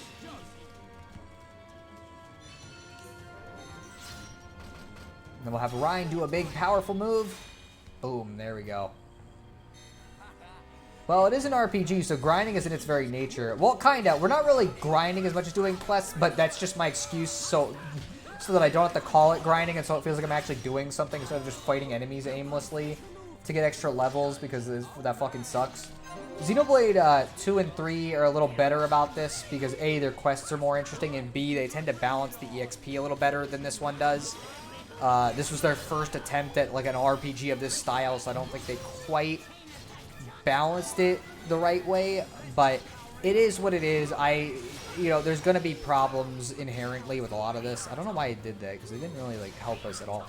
But either way, you know, I like doing side quests and stuff, even if a lot of them just boil down to fucking, hey, wow, let's just go fucking beat up a billion enemies and go get these items. You know, every once in a while we get some fun ones. Ooh, I knocked them on the ground with that. Cool. Okay, let's see if we can do this. Let's hit him in the back. Lower his defense. And then hit him with the big powerful move. And that killed him, baby. Alright.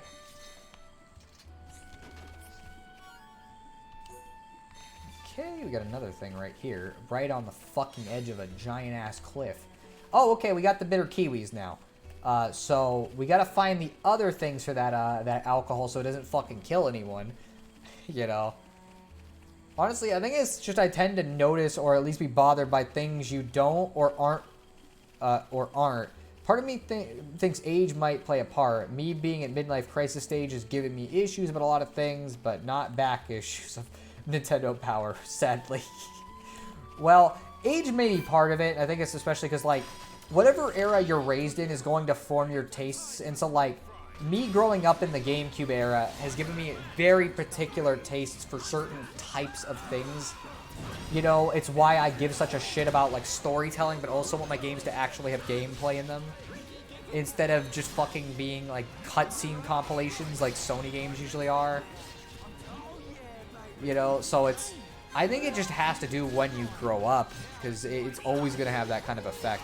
Okay, let's fill the chain attack gauge, basically, so we'll be ready to hit this guy with a chain attack. Okay, let's see. I guess I'll make you bleed. Okay, they're all targeting this guy, so let's get rid of him first. Okay.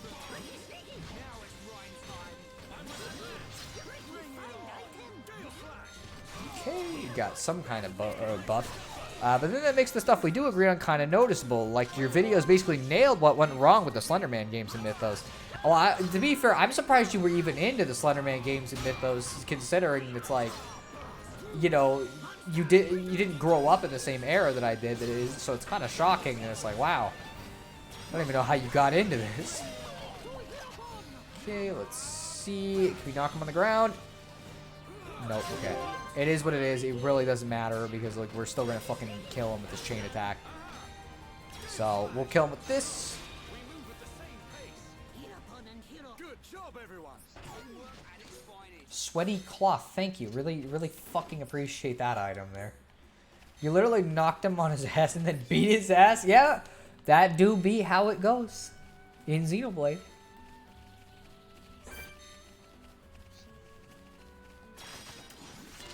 Okay, let's go get you. Poison him. Do this, hit him from behind, hit him from behind. And then do this. We'll grant everybody, not haste, but tension down protection. Fill up the chain attack gauge. So it's basically maxed, so I can get extra EXP from the next guy too.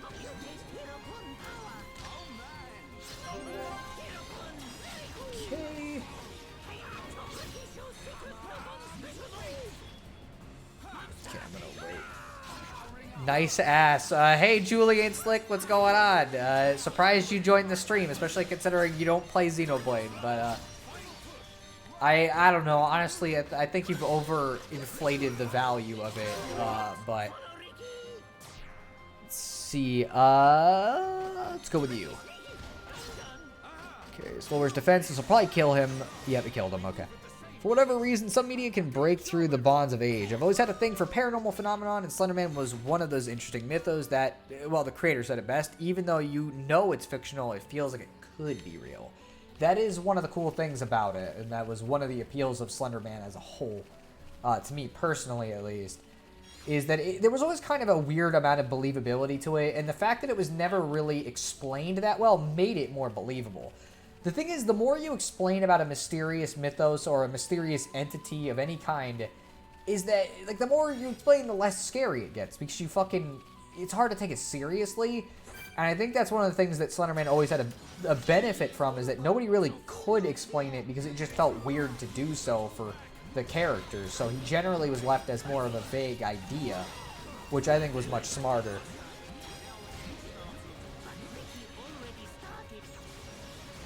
Okay, well, he was already on the ground, so it's not like it would have mattered. Okay, second meter of the chain attack built up, but it's not going to matter for this fight, because he's basically already fucking dead. Okay, quest complete. Okay, we got you. Yeah, that's one of those issues that goes back to what we were talking about in the YouTube comments. Why I said mysteries that have a paranormal aspect tend to suffer more from being explained. That is just generally the case. It's why endings to things can be really weird. It's why certain creatures just get completely borked. And it's why some are just fucked from the beginning. You know, you really should not explain mysterious phenomenon too much, because that's what makes them frightening. Oh, I know where the fuck this is. In fact, I think it has something to do with the exact same thing here. So we're going to be going down into the giant pit of death. Let's see. When I bought the Wii U, Xenoblade 2 was an additional game that came in the package, but my mom threw the game away because she thought it looked too violent. So you mean Xenoblade X, right? Because I was going to say, like, Xenoblade 2 is on the Switch. But, dude, you have fucking no idea. That game is so expensive now. It's like $100. I can't... Even if you didn't, like, want to play it, you fucking shouldn't have thrown it away. Although, I would generally not recommend Xenoblade X to people who haven't played Xenoblade because it's got a very different gameplay flow and a very different feel, considering it's not really focused on the story as much as it is like the fucking gameplay. So I kind of tend to prefer the mainline Xenoblade games because they just tend to be better. We get to be very fucking close to the wall here to get the optimal positioning, and very close to, I guess, fucking Julian's favorite, considering what his comment said right when he got in. I wanted to play it, but again, Christian mom. It's not even like a violent game though. Is the funny thing. Then you get the sad face. Although it's weird. So like my parents were Christian, but they were never too strict about like that kind of stuff. As long as I was doing okay, they never really had much of a problem. No drugs or anything, obviously, but otherwise, like I don't know, they didn't really restrict me much. Meh. Like, I think to some extent you need to explain, but what you need to do is find a balance. Like, I read a lot of classic H.P. Lovecraft and Robert Howard stories, and what they do is they will explain a specific aspect relevant to the story, but still have a lot of unanswered questions. That also works too. I think it depends on, like, what it is. Again, I think the more you explain about the Slender Man, the more of a problem it becomes. Okay, we're gonna make him bleed. Lower his defense. And then we're gonna kill him with the big ass fucking hit.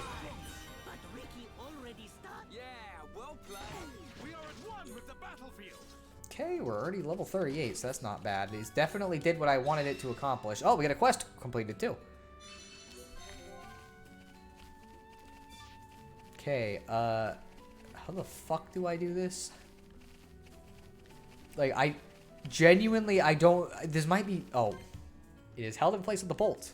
Great, okay, well that doesn't help me at all. I think we've completed most of the fucking quests that I can do for right now that aren't gonna be like... Well, here, let's grab this while we're fucking there, because it's literally just right next to it, so we might as well just go grab it real quick. But yeah, Julian, you joined during a very exciting stretch where we're basically just doing side quests for a bit, and then we're eventually gonna start the story soon here, because I've basically done most of what I can. Okay, let's go to Frontier Village. It's not going to be in this one. I got a freaking...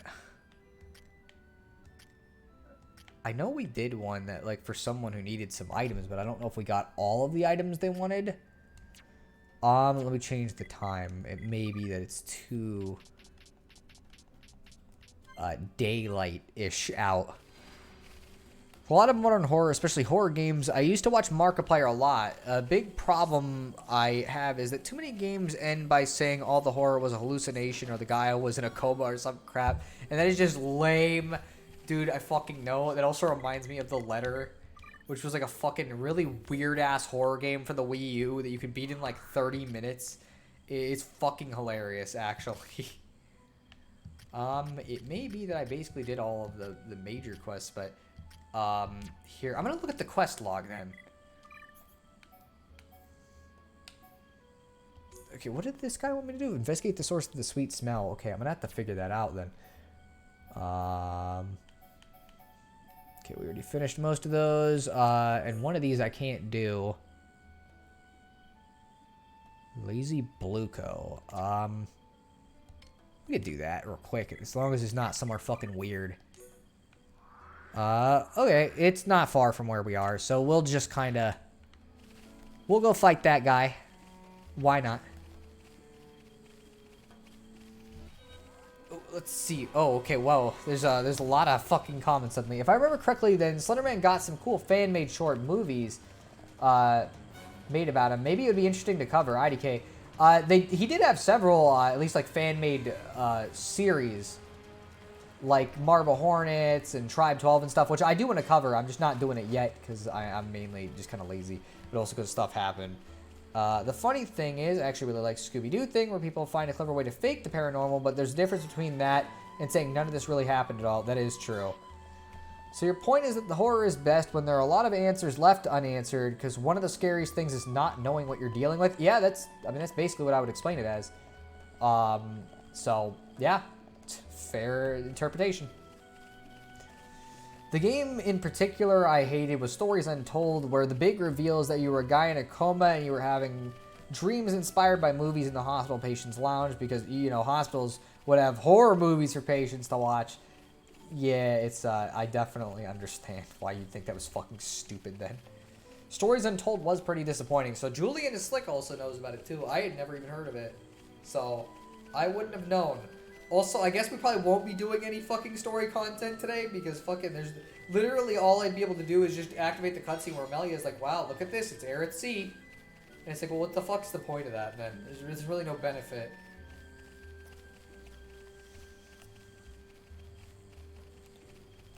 So I might as well just do side quests until the end of it.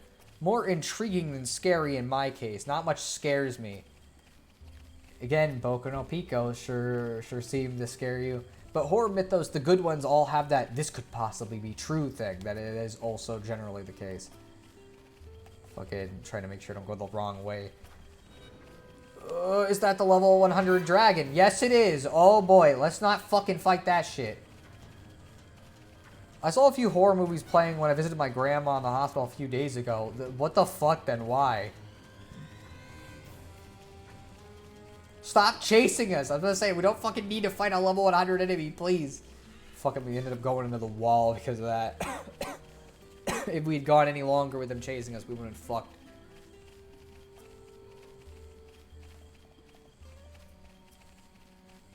Okay, I think... Yeah, oh boy! Hey guys, you remember a certain thing we did before? Because there's a very good chance we're about to be fighting another big-ass caterpillar. Oh boy, there's... Okay, let's be careful, because he may join the fight before we fucking finish it, and that would not be ideal. Okay, let's fill the gauge as much as we can, because it's a free fill for part of it, which would be good. Because, okay. Okay, let's fight this guy too. But yeah, fucking, if you weren't here in the first stream, you wouldn't know this, but fucking, there was a whole ass, like, event involving a caterpillar enemy that was quite the ordeal.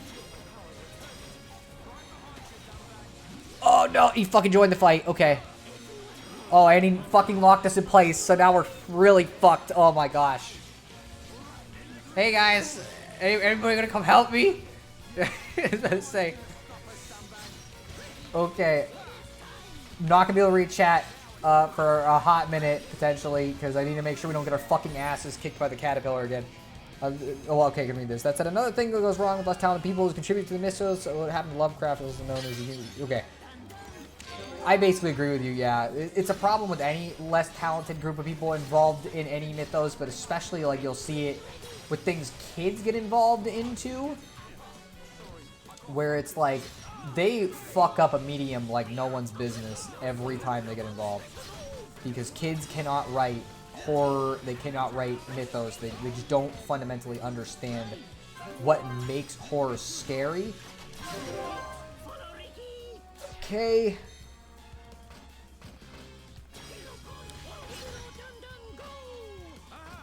Let's see. I'm not going to waste the damage that we would get from this. But this... Okay, there we go. Oh, shit. He got fucking... Oh, no, that's not good. He's got fucking spike damage. Oh, boy. Oh, boy. Wow, that was a fucking bad decision. I did not realize that toppling him would be such a problem. Ryan, take his fucking... Oh, wow. Okay, maybe Ryan shouldn't take his aggro because he's getting his ass kicked, too. Ooh, I don't know if I'm gonna win this. Fucking... Oh, man. Okay, this is a fucking problem and a half. Oh, fucking poor Ryan. Maybe I should have bought better armor, too. Okay, let's at least not let people's fucking haste get lowered. That's really all I can really do right now, unless I want to fucking get screwed. Okay. I don't think a chain attack will finish him, but if we fucking go on long enough, we might be able to get him with one. Okay. Let's fucking... Okay, I have not been using this attack much. Let's see if this will fucking do anything. I don't think it did. Okay. Okay. Might be able to use a chain attack to kill him if I fucking get behind him. Okay. Let's try this to lower his defense. And then we're going to use Ryan's big fucking instant death move and kill him. There we go. So that's why Corpse Party started to suck after the first game. They explained almost every aspect of the horror, and it became less about the horror and more fan service, and the author's not very disguised fetish. I think I know what you're talking about. The last part too is the fucked up part, but yeah, Corpse Party is fucking weird because like I didn't even find the scariest part about that game the actual fucking like events of the story or the gameplay. It was the fucking like some of the background shit you would find with some of the people who got stuck there. That it's like, oh wow, these fuckers who get stuck here are just mega fucked. Like, they die and they just keep re-experiencing the same pain for eternity until the fucking place gets dealt with. And it's like, dude, that is fucked up on so many different levels. You know, so, it's actually kind of why I don't like being involved in Corpse Party stuff, because it's fucking too much. Friends bought mushrooms. Looks so soft and delicious. My tummy will surely be satisfied. Yay, yay, happy. Ricky really happy. But with weak teeth, Kafuko cannot eat other yummy things. Oh dear, a life of soft foods for Kafuko. I can't fucking say this guy's name. Some horror is also terrifying in its lack of transparency. Sometimes being real straightforward can be another way of disturbing people. I guess that's true, yeah. Like the Texas Chainsaw Massacre. I generally don't find those movies as scary, but that's kind of just me. Oh, what about you? Friends got bitter kiwis. Friends are very lucky then. Well done, friends. Kafuku will mix new drink now. We're gonna find out if this fucking kills everyone or not. Now Kafuku can perfect his drink, made with the freshest of produce. A toast to Kafuku's Jolliade. Okay, I think we saved it from fucking killing people, because otherwise it would have played a cutscene if we'd fucked up. So we didn't make the beer that was gonna kill everyone. That's good. Let's see. The weird thing with kids writing is that kids tend to come up with interesting ideas, especially since childhood is a time where not everything is about sex. They just can't execute it well. But then adults know execution, but then start being critical of any and all ideas. You know, that is pretty much the perfect way to word the fucking problem between the two different, like, dynamics you got going on there. And it's like, that is pretty much a perfect fit. Or maybe I'm projecting. I have no idea if you are or aren't, but it does feel like a pretty fair assessment. I think we got done with almost every fucking quest we could even do here right now. No, we did not. Okay, so there's a couple of fucking things. Decoration makeover. We still don't have enough. Grab 4 happy rabbits. We don't have enough for that. Sweet seduction. Go see Magiga. Okay, we did do this one pretty much, so let's go find them. We'll figure out where they are. It's been like 10 years since the first chapter of Corpse Party 2 came out, and no others have come out. I didn't even know there was a Corpse Party 2, so I'm just gonna be frank. Like, I couldn't really take that series very well, because again, it just some of the concepts were kind of weird, and I also just don't like gore imagery very much. I don't know, it's just gross to me. Like, I'd rather just not deal with it, so that's why I wasn't a big fan of it, especially because there's a lot of fucking eye stuff in Corpse Party for some reason. I don't know what their fascination is with that. What the heck is Corpse Party? It's a horror game made by like a Japanese, it's a Japanese RPG maker horror game. It's not my thing. Some people like it, some people don't. I know Thaf9, the YouTuber, made a good video on it. So, you know, if you want to enjoy, or if you want a video like that, it might be to your tastes. To check that out, and it'd give you a pretty good idea of how the series actually is. Boy, we sure are going up. I hope this isn't just bringing us to the fucking thing, because I think that's what it's doing, instead of bringing me to the quest I highlighted. It looks like we're fucking going all the way up here, and it's gonna literally just be like, hey, go to the next area.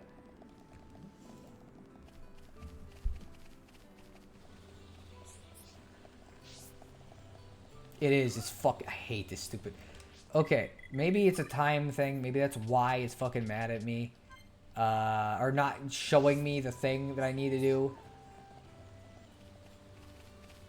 Fucking... Man, it's always like... See, there is another one there. Okay, it's in the fucking center area. See, I tend to find, look at how psychotic these people are, not scary or interesting. It's why I stopped watching Mr. Nightmare. Literally, all of his stories are, I ran into someone who creeped me out. The stories waver between nothing happened, so who cares, and this problem could be solved with a gun. That is true about fucking Mr. Nightmare stuff. But yeah, I used to come up with stories all the time as a kid. I'm trying to make them real things now, but now I'm concerned about the execution, whether things make sense, whether my drawings suck. That really just do be how it is. Okay, let's see. Let me try something. Cannot wait. Okay, yeah, so no, we definitely didn't fucking cause deaths, it seems like, which is good. So there we go. Let's see. There were a couple other ones on here. I don't know if we did them yet or not. Okay, so we did this too, so we just gotta go talk to him to finish the quest then. Literally, this is just the best strategy with Frontier Village, because the area is so big that it's like, fucking, there is legit no point in me fucking, huh? It didn't fucking spawn then, so what the frick? It might be a nighttime thing.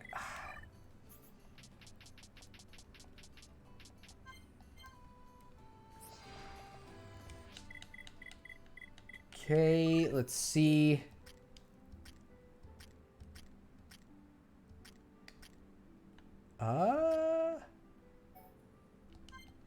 There is a red check marker. Fucking, or quest marker, so like we did something. Was it a level below or a level above? Give me a sec. I guess I'll find out. Speaking of horror, what do you think of the Silent Hill games? They're fucking cool as shit. Like, horror-wise, they're just structured very differently from most other horror media, and I really like them a lot. Let's see... Okay, this is the thing that she wanted us to make, so we could deliver it to the person that should be in Colony 6, but is probably at the Colony 6 camp. Okay... Well, let's hope their grandpa is fucking alive, I guess. So, let's see. Bionis leg. Doesn't look like he's at the Colony 6 camp. Is he at Colony 6 itself? The fuck? Okay, maybe I need to activate the actual quest then. I think we'll finish the other chunk of quests that we haven't done afterwards. Find Lupa's Grampy Pawn, and then... Okay, it is on the Bionis leg then.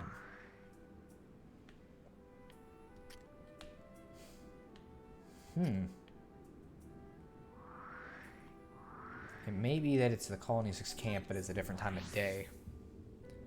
I only ever played the first three, and the weird thing is that I like them, but like the fan favorite Silent Hill 2 is actually my least favorite of the initial trilogy. It happens. You can't like every popular game at the end of the day. Okay, it's probably a daytime thing. Yep, it was a daytime thing. Alright, let's go talk to their Grampy Pawn. Hello? Let's see. Yep, no pawn elixir. Okay. Okay, now we're gonna go back to that same person and go fucking talk to them, I guess. But it's okay. Because I expect to have to do that anyways.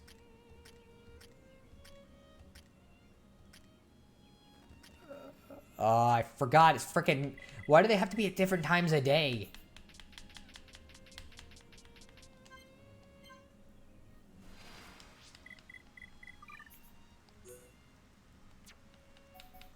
Okay.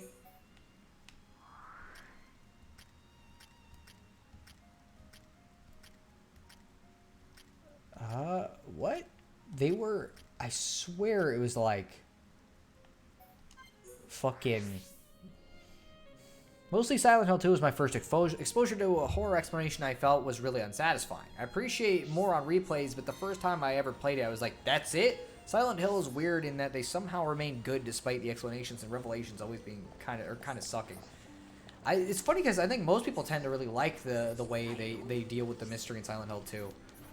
Oh man, they still have oh, we still can't pick up his fucking quest for some reason.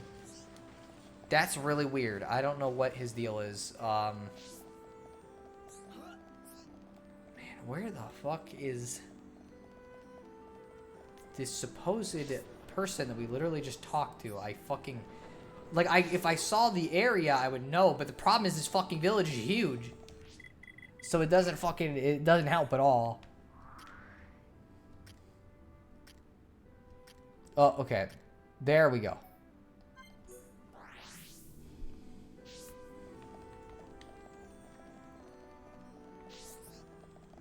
Let's see, can it let me go over? Yes, okay.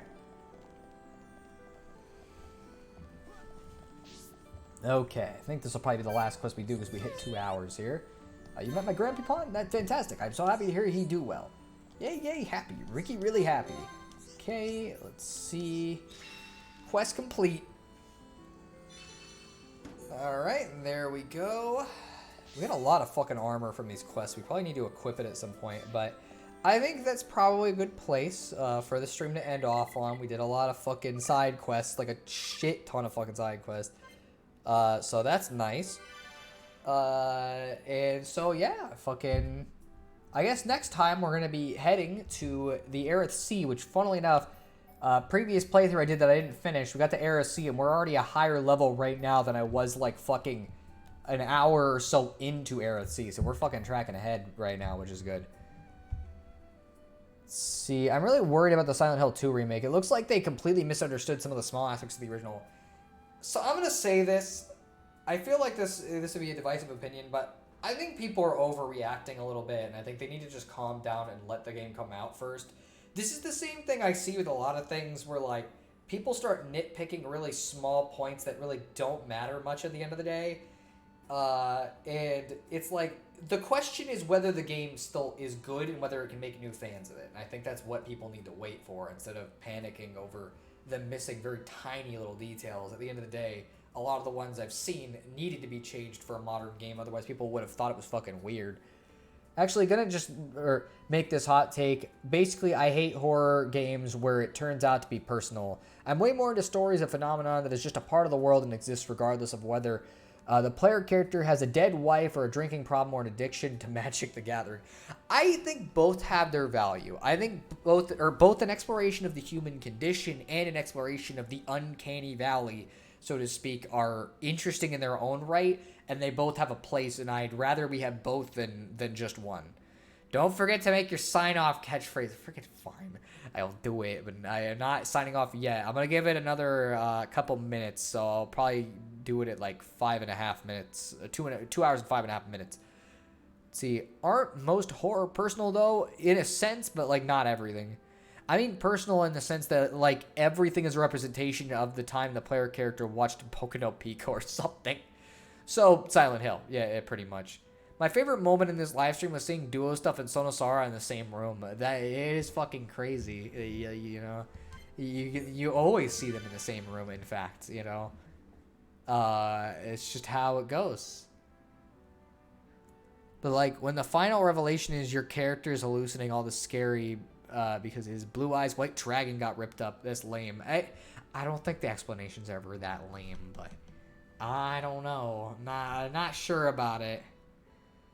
Silent Hill is literally meant to be an exploration of the troubles that haunt these people and whether they can move past them or let it consume them. Yeah, pretty much. That is the core concept of most of the stories. Sure, sometimes there's like a cult involved too in like 1 and 3 and shit. Like that's its own thing. I really need to fucking play 4. That's the one I'm like weirdly the most excited to play. I know it's like divisive, but that's kind of why I want to play it. Like it just looks really fucking neat to me. Alright. let's see. So I'll give it another minute, I think. So if anybody's got any last comments, you know, they can make them. And I guess, let's see. I need to watch a Let's Play of Silent Hill 4. I wanted to play it, but it being expensive and divisive put me off. Yeah, they've cost too fucking much. It sucks. They need to just re-release the fucking games in a good format. But yeah, so I guess I'll start off my my end of fucking stream thing. I hope you guys enjoyed the stream. We had some fun doing mainly side quests. Did not fucking do any story progress besides a brief cutscene at the beginning. But that's okay. That's how Xenoblade will be sometimes. That's just the experience with big RPGs. But next time, we should be wrapping up a couple tiny little quests because we're basically done with them. I just need to fucking figure out how to. And then we're going to be heading to Aerith Sea because that's where we need to get to Prison Island. And it is a pretty weird area. We will not be doing much side content in the area because that area kind of fucking sucks. I'm just going to be real. But that's how it goes. I think you don't really find some horror scary. And instead of admitting that it's just a taste thing, you need to find a problem with it instead. I think it is a taste thing. I think he's just wording it like it isn't just a taste thing. The PC ports of Silent Hill games are usually bad. Silent Hill 2 and 3 on PC were poorly done. That is generally what I've heard. Anyways, I do gotta end the stream because we've hit that point. So I guess I'll end it here since mainly people were talking about Silent Hill. But either way, I guess I'll do my dumb sign off phrase because for some reason people fucking want me to do it. This is Sono Sara saying sayonara. See you later, Julian Slick, Random Geek, and Jispy. Glad you could join me.